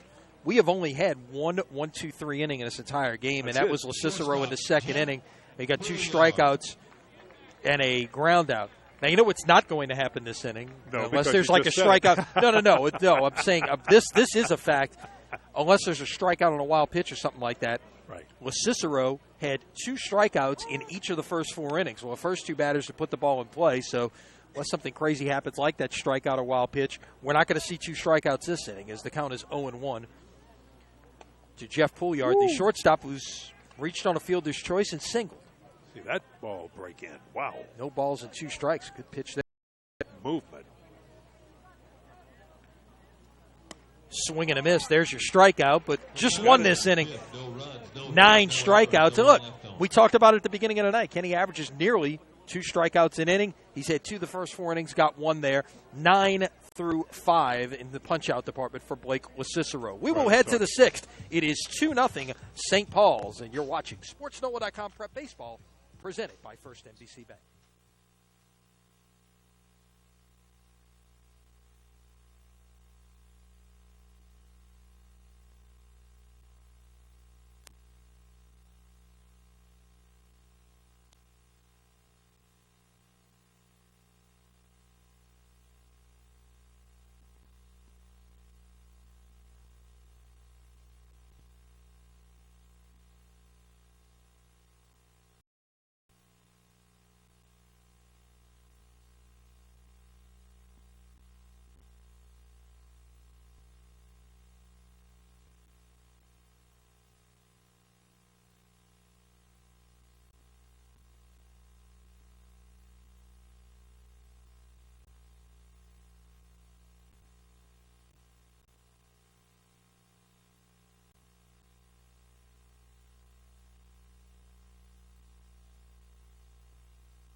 Back in Mandeville as we head to the 6th inning here in this District 6-5A game. St. Paul's looking to hang on to a 2-0 lead, and this one looking to hang on to a 1-game lead in the district standings as we reach the halfway mark of league play tonight. It'll be 8-9-1 in the Wolves lineup to face Camden Dusang, who gave up a couple of runs in the second, and that has been it for the Wolves. It has been the pitcher's duel and the rivalry we thought it would be. The most important thing right now for Camden Dusang in Fontainebleau is just get out of this inning with nothing on the board. Keep hanging zeros. Keep hanging zeros. That's it. Great pitch there as he got Shearer to go after one down and in that time. Yeah, that was that high and away. But yeah, that was that 2-seam fastball that ran down and in. That's outside of ball. It's 1-2. Shearer is 0 for 1. He walked and grounded out in his 2 plate appearances this evening. St. Paul's has out-hit Ponchatoula 7-3. They lead it 2-0 as we play in the 6th. It's hit sharply to the second baseman who can't handle it. It'll drift into right center field, and Shearer is aboard. That will certainly be the second error of the night for Fontainebleau. Center fielder Cameron Cole. Well, Luis Palos made some fabulous plays at second base. That is just his first misplay of this game. And you know what? A double play here gets you out of it if you're Fontainebleau, and that's how you have to think about that. That can be an error that won't hurt you if you just come up and get the double play. We're going to have a pinch. This is a pinch runner here at first base. That looks like 15. That would be Nick Vitale, spelled like Dick Vitale, but it's pronounced Vitale, Vitale. He will run at first base for Shearer. Can't have a courtesy runner for the first baseman, so this is a pinch runner. If he looks up here, points at you, and goes, "Come on, baby, come on, come on." Let's see how awesome, baby, he really is. Huh? How awesome, baby, awesome. Yes. We'll have to change his name. This would clearly be a bunt situation for Cameron Cole in the 9-hole. The leadoff man aboard, and he does square. Takes one. First baseman was crashing, so no one was there at the bag. Last time up, remember, he showed bunt and then just popped a little single out to center field. Yeah, it was a nice piece of contact that he made, driving one back through the middle. Throw over. Back in safely is Vitale. Again, want to thank our crew here this evening. We mentioned all the folks at Fontainebleau as possible. Adam Bryant on camera tonight, Chip Merritt, our producer. And Nat Collins was supposed to be with us this evening, and hope he's doing well. He had a bit of a mishap this afternoon, and hope to have Nat back with us on Thursday when we've got our next edition of the first NBC Bank Prep Showcase coming your way from Laplace. Speaking of district rivalries, Riverside and St. Charles Catholic. We had that one in football this fall. And if you're a Chip and you're in the booth, you're supposed to have a big net to catch foul balls. Nothing. Like Harry and Chip. Right, exactly. We're exposed here, but nothing's made it up this way as the count is now 1-2 as Cole took that one for a strike. The screen just goes straight up. We get a pop fly. It could certainly land here. I thought you might have shown up with your glove. Standing next to the Athletics, Adam Bryant, and I guarantee you, he can barehand that ball to save me if something comes our way. The good news is it won't be a line drive, Ken. Hit me unless there's a hole in the net that we don't know about. Yes. 1 ball and 2 strikes here to Cole with the runner at first and nobody out in the top of the 6th. Showing bunt again with the 2-strike count. Takes it for a ball. It's 2-2. Get into a whole discussion with baseball people about whether you should keep the bunt on with 2 strikes. Of course, if you foul off a 2-strike bunt, strikeout, should you just try to swing away at this point or continue to try to bunt? Well, if you've got the room, and right now they have the room, and you ever wanted to do that, you lay one down, it's probably going to be a base hit because you're going to outrun just about everybody to it. Look at that. I thought that was going right for your car. I thought it was going for your car, actually. That's where I was making sure. He was heading out to the softball field, saw Lenny's car, and took an immediate right. Missed it. 2-2. Again, coming to Cole. Back to the screen. Again, and we'll have another coming. Cole doing a good job here of making Dusang have to work. This will be the 7th pitch of the at-bat coming up.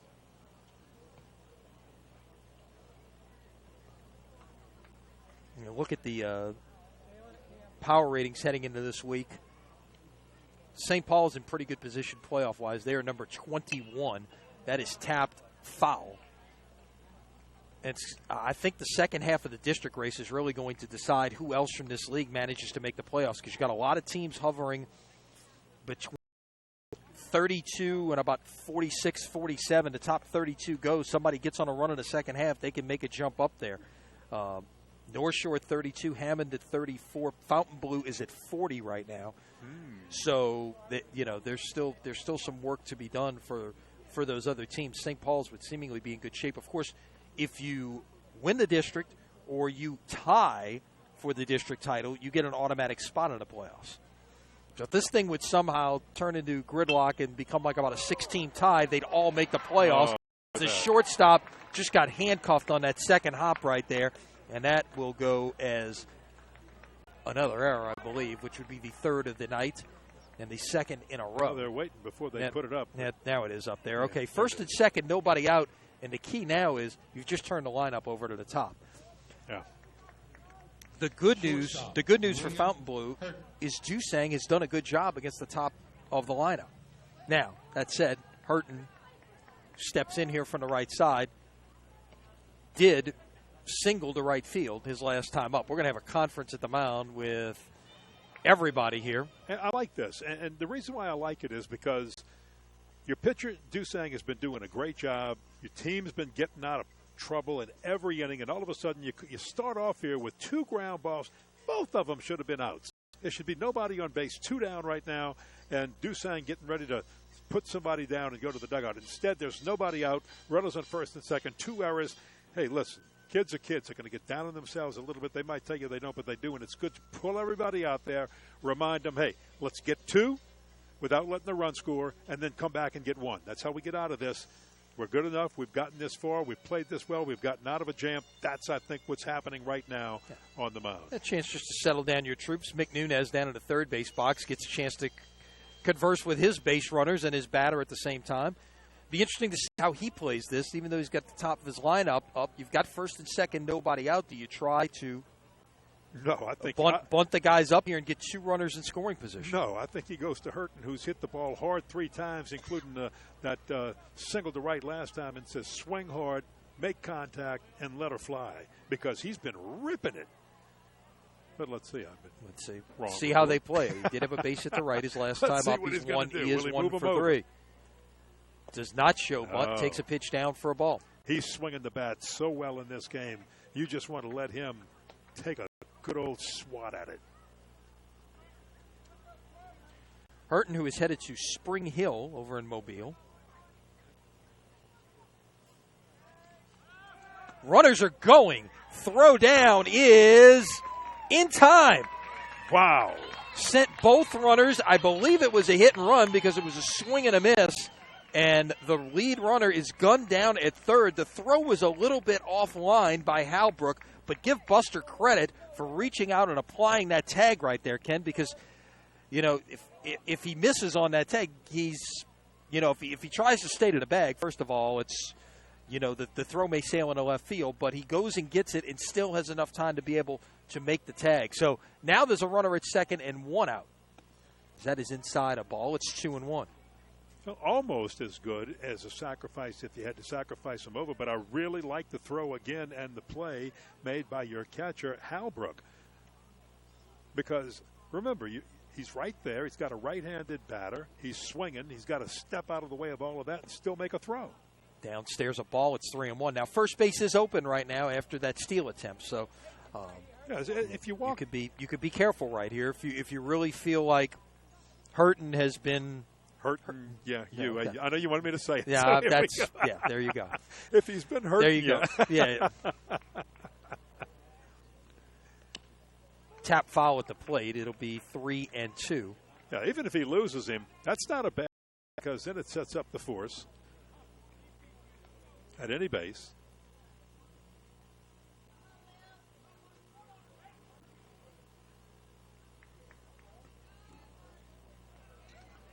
Three balls and 2 strikes, and the grill is firing up again, Ken.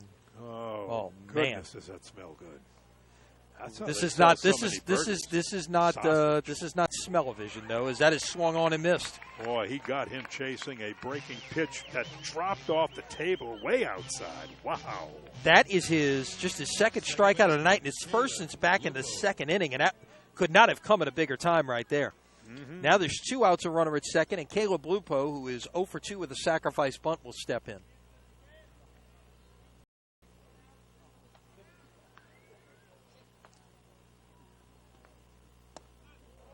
If Dusang gets out of this inning, Lenny, without giving up a run, I'll tell you what, he gets the workhorse of the game award because he has really had to work out of some tough jams. And in this inning, nothing of his own accord. Yeah, this has been a tough one because the first two men reached base. By way of error. Strike. It's 1 ball and 1 strike to Lupo. Looking ahead to the Fontainebleau 6, it will be 3, 4, and 5 in the lineup. So you can find a way to wriggle off the hook here. Maybe you get a little momentum going into the dugout and a chance to try to get something going in the bottom of the 6th inning. The 1-1. Swing and a miss. Good breaking ball. Now the runner is off and going. Throw to third. He's safe. That, I believe, was a delayed steal. He may have also just broken on the pitch in the dirt. Didn't get away from the catcher, but it was a good curveball in the dirt there. And once again, I'm going to say great throw by Hal Brook, considering the crowdedness that he's got to deal with around the plate. And that's a bang-bang play. That was as close as you could get. First, I thought he had him, but give credit to Cole for getting in there just ahead of the tag by Buster. So now the runner's at third, but it's a ball and 2 strikes to Lupo, the pitch. Breaking ball in the dirt, got him. It'll take a throw down to first, and he will make it. And back-to-back strikeouts for Camden Dusang ends things here in the top of the 6th inning. No runs, no hits, 2 errors, but Dusang pitches around him. We go to the bottom of the 6th. It is Balls 2, Fontainebleau nothing. And you're watching SportsNola.com Prep Baseball presented by First NBC Bank.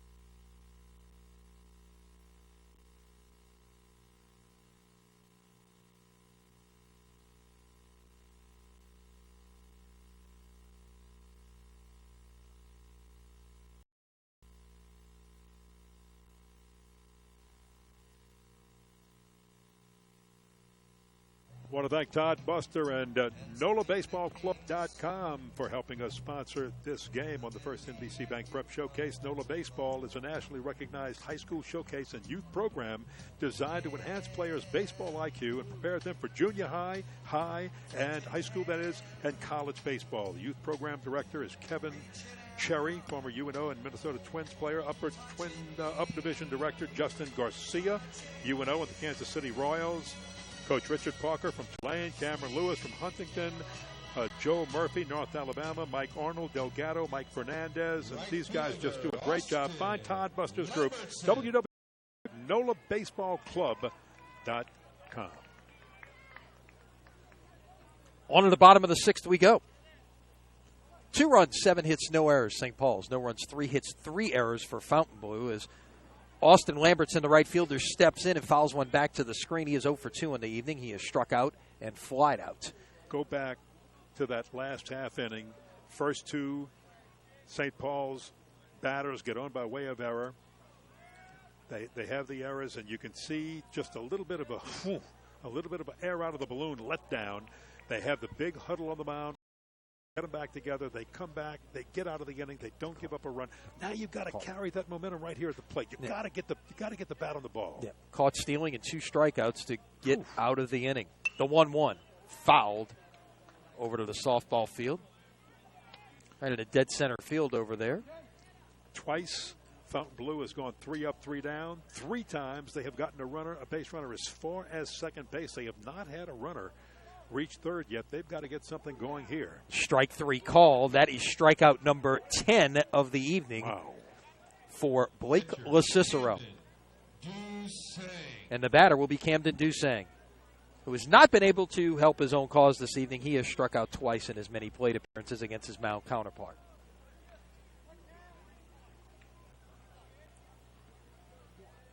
All right. Little miscommunication on the sign there. They'll get the new set of signs from the dugout. Swing and a miss. Took something off of that one. It's 0-1. A respect for your opposing pitcher. 2 aces. Started him with the off-speed pitch there. That is lifted in the air down the right field line. Long run. It will be We got to wait down. For No catch. Oh, and we may have had a collision down there. We are screened at this point by what is going on down there because it's past the St. Paul's dugout. It's hard to really get a look, but it's a blind spot for us there. And it looks like Caleb Lupo is the player who is down. Good job by Cole Seesung is also down. Both of them are down. They both went after that ball in foul territory. And no, wait a minute. Maybe I've got the wrong number. Seesung. No, that would be That would be Lupo and I'm sorry. No, not Lupo. Lupo is the second baseman. Rutger Fury is the right fielder. I think it's Lamberson that was down. Oh, let me check. Let's see if I get the binoculars on it because the dugout's in the way. Yeah. The right fielder Fury, the second baseman is Lupo. I don't think the first baseman Shearer got out on that one. In fact, I see him standing up. I saw. Again, it's hard to tell exactly what is what happened in probably the one blind spot that we have down the right field line here at Fontainebleau High School.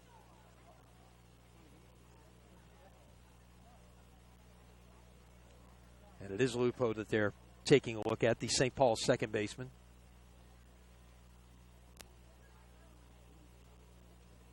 And while we have a delay in the action, a reminder that we have lots more baseball and lots more other sports coming up here later this week at sportsnola.com as part of the first NBC Bank Prep Showcase. Thursday, it will be Riverside at St. Charles Catholic. That's a 4:30 first pitch from Laplace at St. Charles Catholic's home diamond.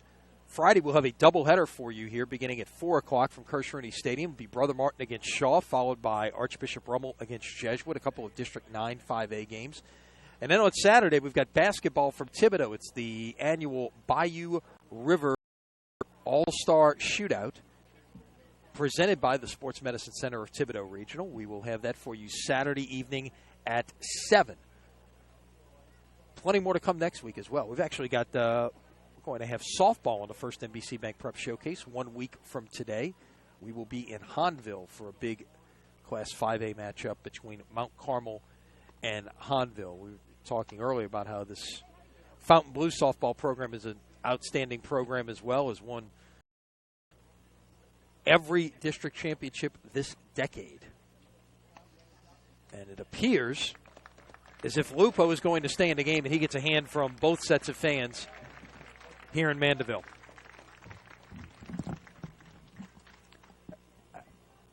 That is just one of those where you get yourself, it's the old Bermuda Triangle out there where you got three guys converging on a ball, and especially in foul territory, it's you're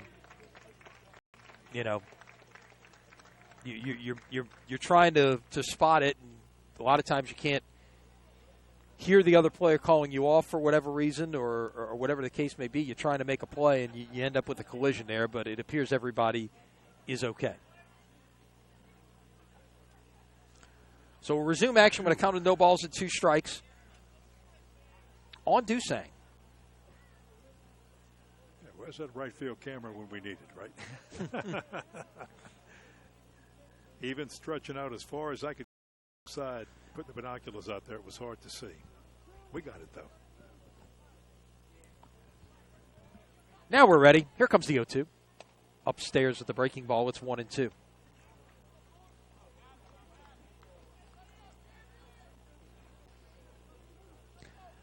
And regardless of the outcome here this evening, Ken, I've been impressed by both of these pitchers. They've shown us good stuff. They've shown us the ability to get out of trouble. As another strikeout there for LaCicero, number 11 on the night, and there's 2 gone in the 6th. Justin Cantrell. Well, And the batter will be the first baseman, Justin Cantrell, who's probably got the hardest hit ball of the evening. He's the only left-hander in the lineup. Facing the lefty, LaCicero has probably got the hardest hit ball of the evening. Laced a double down the right field line. Got the bat head out in front on a first pitch.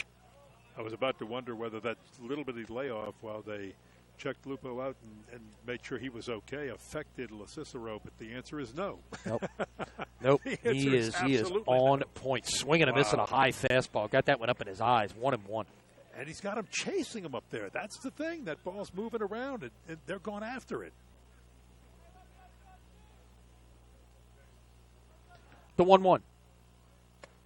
Taken upstairs for a ball. It's 2-1.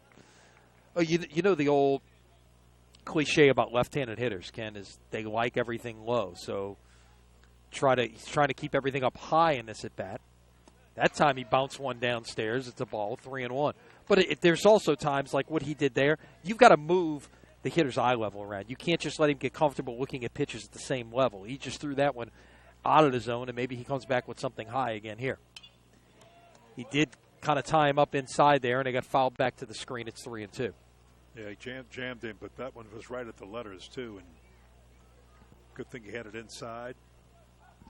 I'm just really impressed. As you said, we've seen Cameron have to work out of more jams, but boy, LeCicero, he's just showing no sign of weakening at all. Ball 4 just missed inside. That is the third walk for LeCicero, and runner at first with 2 gone for the third baseman, Trevor Buster, who's 0 for 2. LeCicero did the unthinkable right there. It was inside. It was a questionable pitch in the strike zone, and he was heading to the dugout. Don't ever try to second guess the umpire. Don't try to call it before he makes the call, because if it's close, you're not getting it. I think we'll have a pinch runner at first base. Pinch runner, number 28, Vinny Polisi will run number 28 down at first base for Cantrell. Well, if Polisi has any base stealing ability right now, is when with 2 outs, and he's the only one on, they need him. And he can, of course, we've seen already from LeCicero. He's got a good move. A lot of left-handers do. He's got that good balk move. First pitch swinging, that is popped up foul. Not going to get this far. In fact, The catcher makes the play right up against the screen. A terrific play right there by the catcher, Romero, because the one thing you don't want to do is hit the screen or have the ball touch the screen. He positioned himself perfectly to be able to make that play. And no that hits. Ball had English. That looked like it was coming into foul territory, and it just moved right back by the screen, and that was it, Lenny. Yep. We head to the 7th. It is still St. Paul's 2 and Fontainebleau nothing. You're watching SportsNola.com. Prep Baseball presented by First NBC.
On to the 7th here in Mandeville, Fontainebleau High School. A beautiful night for baseball, a great atmosphere, and it's been, as advertised, Ken Berthelot, a pitcher's duel between Blake LeCicero and Camden Dusang, and they will face each other here to start the 7th. LeCicero, who has pitched a 3-hit shutout, struck out 11.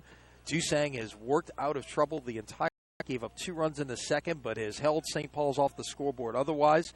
And that's where we stand as LeCicero takes ball 1. Impressive efforts by both pitchers, both having to work out of jams. Dusang a whole lot more than LeCicero, however. Strike on the outside corner. It's 1-1. Blake tonight is 1 for 3, single back in the first inning, and it has bounced back to the mound in each of his last 2 trips to the plate.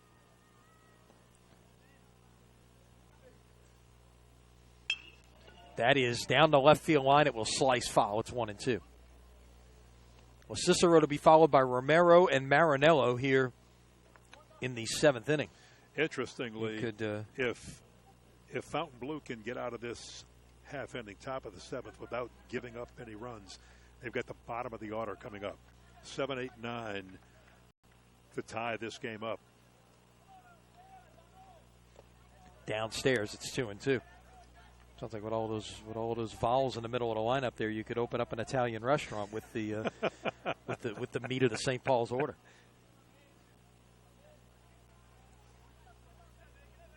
The 2-2. Hit on the ground, 2 hops to the first baseman. He will take it himself, and 1 down here in the 7th. If we open up that restaurant, can we make Blake LaCicero the chef? If he's any relation to Duke, absolutely. Yeah, why not? 1 out, nobody on Romero, who has reached once on an error back in the 1st inning. He is 0 for 3. He's flied out, grounded out his other 2 trips. No wind to speak of here this evening. That flag above the scoreboard in right field is not moving an inch. That is fouled over towards the on-deck circle on the first base side. It's 0-1. Quick move out of the way by Nick Marinello. Not only a quick move, but a good move. Now, some wide receivers in football would like to have that. Wow. Saved himself from getting hit by that foul ball. You can see there's all around the exterior of the playing surface here, there's a brick wall. It's 0-2, so if you hit something low, whether it's a pitch or a foul ball in that situation, it hits off the bricks, it's going to come off in a hurry. No balls and 2 strikes here to Romero. 1 out in the top of the 7th inning. St. Paul's clinging to a 2-0 lead and trying to hang on to first place in district play. 1 hop past the second baseman into right field.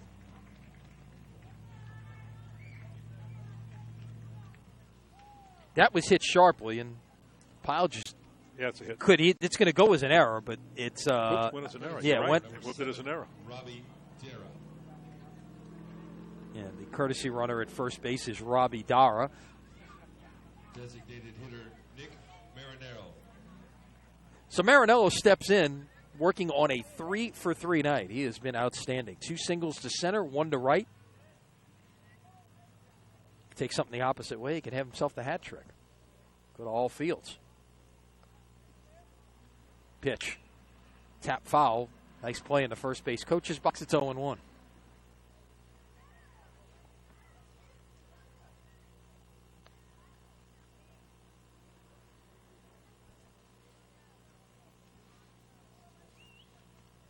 We mentioned in the open, Ken Deuce came in tonight with a 1.80 ERA, but a 2-3 record. So he's had some hard luck losses. One of those was the season opener in the WGNO Baseball Classic to Archbishop Rummel. He lost the game 1-0 at Zephyr Field. It's kind of got the same kind of feel to it. He's certainly pitched well enough to win, but he's just gotten out-pitched. Yeah, and not only that, even in this game tonight, 4 errors is really put him in some tough situations that he's been able to work out of in most cases. Swing and a miss. That was supposed to be a pitch out, but it ended up, I think, I'm trying to tell exactly what happened there, whether Marinello swung at a pitch that was outside the zone or if that was supposed to be a pitch out and it just ended up more over the plate than we thought. I think it may have been a pitch out that just didn't get far enough out. Marinello went after it. Yep. First time he's been retired this evening, the 4th strikeout of the night for Dusang. So 2 out and 1 on for Bradley Yeager, the left fielder. There he goes. Runner going, throw down is not in time. That's what Dusang and company were expecting last pitch, and that's why they went with the pitch out last time. So now the runner's in scoring position with 2 outs. That's the courtesy runner, Dara, down at second base. Yeager is 0 for 2. He struck out, walked, and bounced into a force play.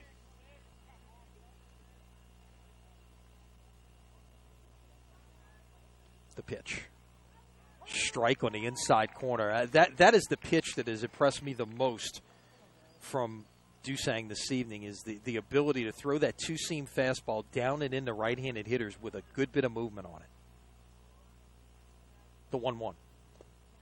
Bounced it. The runner's going to take off for third, and he is going to be out at third base. Wow, I'll tell you what, for just a moment I thought Halbrook lifted it too high on the throw, but man, credit nice. Buster for pulling it down. Yeah, went up and brought down the tag and put it down in time. That'll do it for St. Paul's in the seventh. No runs, no hits, one error, no one left on base. Cicero back out looking for the complete game shutout victory. It is 2-0 St. Paul's. Back after this. It's from SportsNola.com. Prep Baseball presented by First NBC Bank.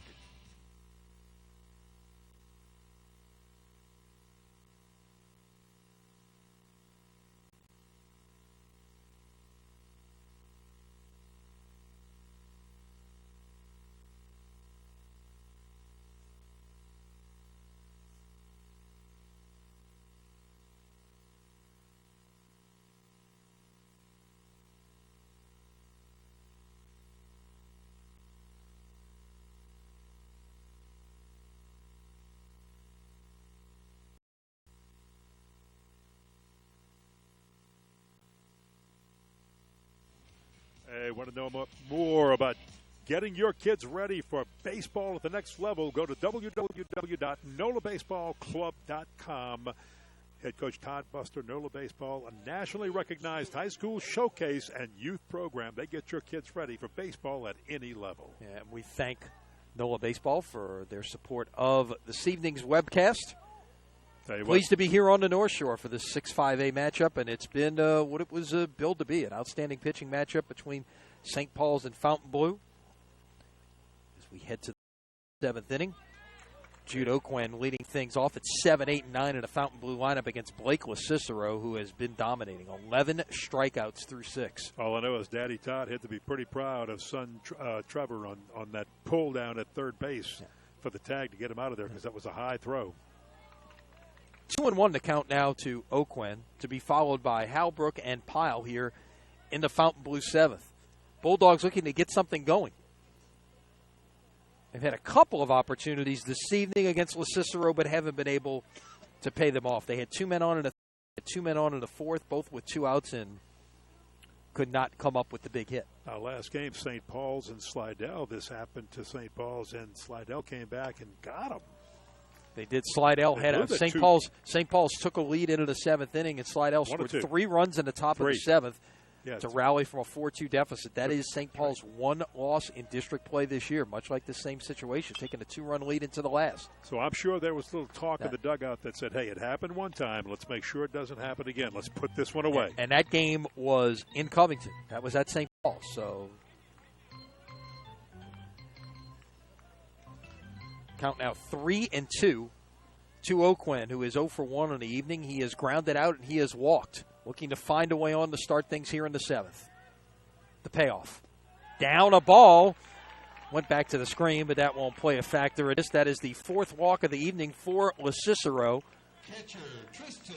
And you got the leadoff man on board, which has only happened. No, it's happened a couple of times. One back in the first, one in the third. Now, Lenny, you got to think in this situation, if you're St. Paul's, you're thinking of that Slidell game. You've been breezing right through this. Everything's been going well. You get the bottom of the order up, and the leadoff man in this inning, the 7th hole hitter gets on. Well, the difference then is this was not with Cicero on the mound that night. So Exactly. let's see. Having your ace out there can make all the difference in the world. But you're right. But it's got to be going around in your head. Young men can search things in their head. Halbrook tonight has walked and struck out.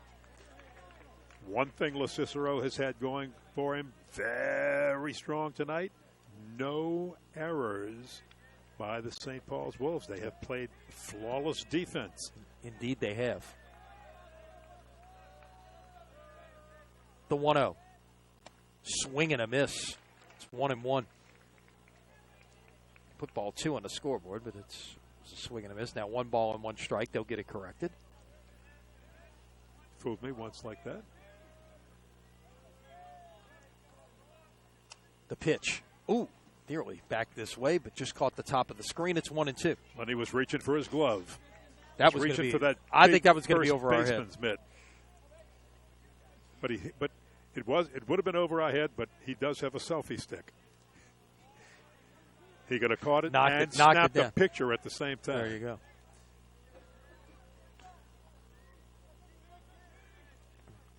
The 1-2. Another one right off the top of the screen and back into the field of play. We'll do it again.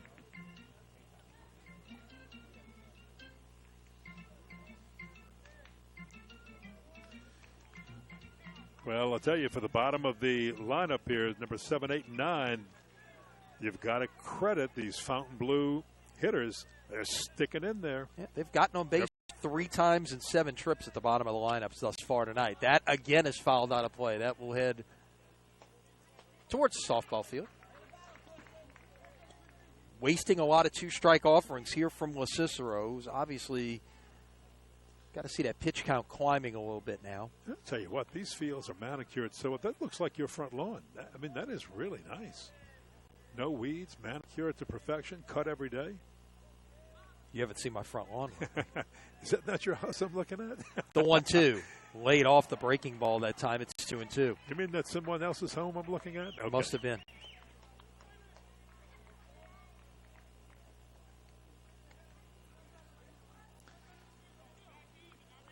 Well, Hal Brook is sticking in there, isn't he?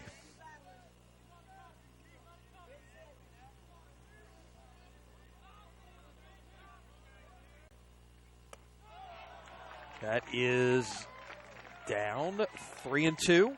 It's a big spot here. Well, as you said, Hal Brook walked back in the third, struck out in the fourth, has not put the bat on the ball. Let's see if LaCicero helps him. Ball 4. Oh, strike 3 called. It was a late strike call. My goodness, he cut. Oh, burned off the outside corner there. Corner. And look, wow. and give credit where credit is due there to Hunter Romero, as he just held that pitch right on the outside corner and did not, really frame that one up for the first out of the 7th inning. Did not see a call right away. Thought it was perhaps ball 4, but indeed it was right there on the outside corner. And I'm going to credit Hal Brook. He did not make a move to first base. He waited, and then boom. 1-0 to Pyle. So that is fouled back to the screen. It's 1-1. It is now 12 strikeouts for Blake LaCicero this evening. What a night. Came in having struck out 46 in 26 1/3 innings of work. So giving now 58 in 32 2/3 innings of work. The count is 1-2 to Pyle.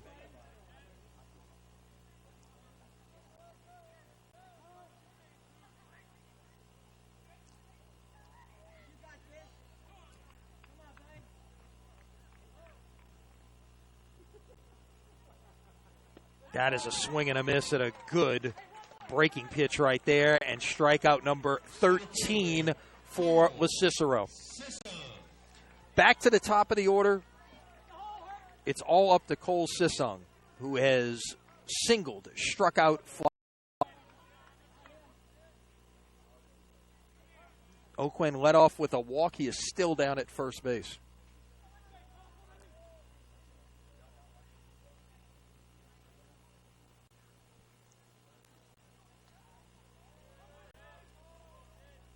The pitch fouled back. Look, these guys, a lot of times in these situations, Ken, when you're struggling to get something going against a very good pitcher, a lot of times you'll just be taking. These guys have continued to be aggressive early in the count, trying to jump on what they think is a good opportunity. That is high. It's 1-1.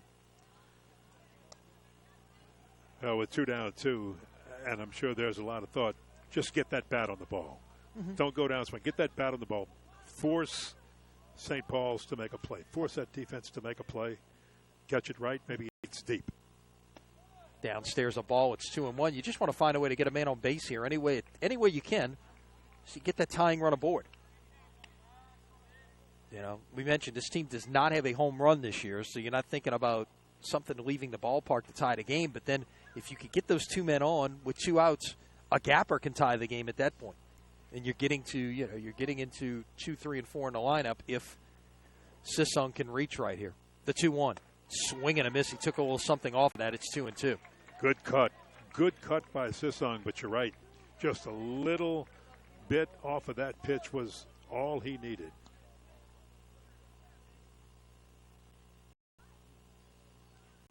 The stretch just missed inside, and the count is full, 3-2. So Oquin will be off with the pitch here on 3-2 and 2 out.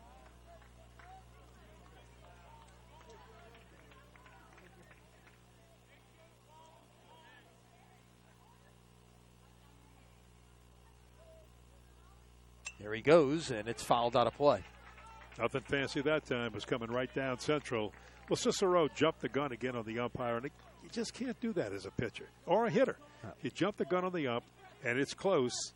He's probably not going to give you the call. Don't try to show up the umpire. Players play, umpires umpire, fans are fans. Fans do both. your job. Well, that's it. Fans 3-2. It's lined to the right field. That's going to get down for a base hit.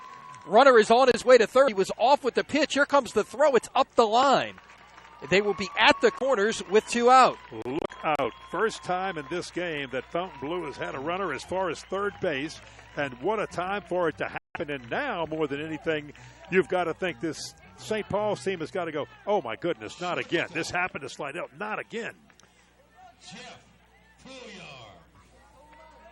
So it's Jeff Pouillard who will bat here. He is 1 for 3. He has one of the 4 Fontainebleau hits back in the third inning. It was a single to left. He's also bounced into bunted into a forced play and struck out. First and third, 2 out here in the 7th. First pitch swing again, and that's fouled into the trees. It's 0-1. A good thing that one went foul. It was a nice fly ball, but would have been right to the right fielder, Rutger Fury. So it just carried out of bounds. Foul. Still thinking Final Four here. What a Final Four. What a Final Four. No doubt about it. The all-time classics. No doubt. The 0-1. 0-2. When I think about last-second shots, I always think about our good friend Terry Gannon, who always claims if they'd have passed me the ball instead of throwing up that last-second heave that was dunked in by Lorenzo Charles for NC State, that he was open and he was going to make the shot to win the game. Yes. The 0-2. Lined foul. Jammed him? Yeah, jammed him. Got I tell you what, a good swing on a jam. Just to keep it, to fight it off right there. And look, give these Fontainebleau hitters credit. While, Cicero has certainly been a very dominant pitcher this evening, they have battled, fought off 2 strike pitches, kept innings alive. That is hit on the ground to the shortstop. Should be the it. Throw across the diamond is in time, and that will do it. St. Paul's wins this one 2-0 on a 4-hit shutout by Blake LaCicero. He strikes out 13. Your final totals tonight, St. Paul's 2 runs, 7 hits, no errors. They stranded 9. For Fontainebleau, no runs, 4 hits, 4 errors. They strand 8 on the evening. LaCicero gets the win. Dusang gets the losses. Both of these pitchers pitch complete games. Ken, like we talked about, this is what we thought we'd see in this type of game. It's just a very well-pitched game. 2 outstanding pitching performances. Unfortunately, had to win, and one team had to lose. Yeah, you're not kidding. And that's the story of the game. Some errors by Fontainebleau, but none that hurt them.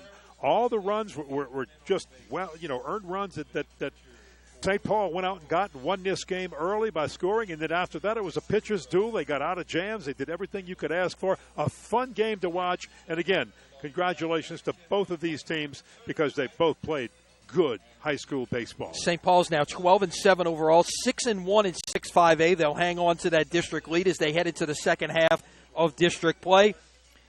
Fontainebleau is now 8-11 on the year, 3-4 in district play. Ken, why do we have to wait so long to do this again? This was a lot of fun tonight. This was a lot of fun, man. Just like way back in the old Tulane days, either calling the Joe Brockhoff games or the Rick Jones, the Rick Jones of course, games. Perry Clark basketball. Worked a lot of those, It lot was of those fun together. working with all of those guys. Yes, You know, yes. from Brockhoff to Rick Jones to Perry Clark and the myriad of football coaches we've worked with through the years. That would take too long to learn. But anyway, you got the idea. This was a lot of fun doing this and watching these teams play. A lot of fun working with you, Lenny. Yeah, Really. it was a pleasure. We will have to do it again sometimes. Again, our thanks to Adam Bryant, our thanks to Chip Merritt, and to everyone for making this possible, and, of course, to First NBC Bank and to NOLA Baseball for their sponsorship of tonight's game. Once again, your final score. NOLABaseballClub.com. NOLABaseballClub.com. Go check it out. Once again, your final score tonight. St. Paul's 2, Poncha 2-0. For Ken Berthelot, this is Lenny Van Gilder. Until next time, good night, everybody.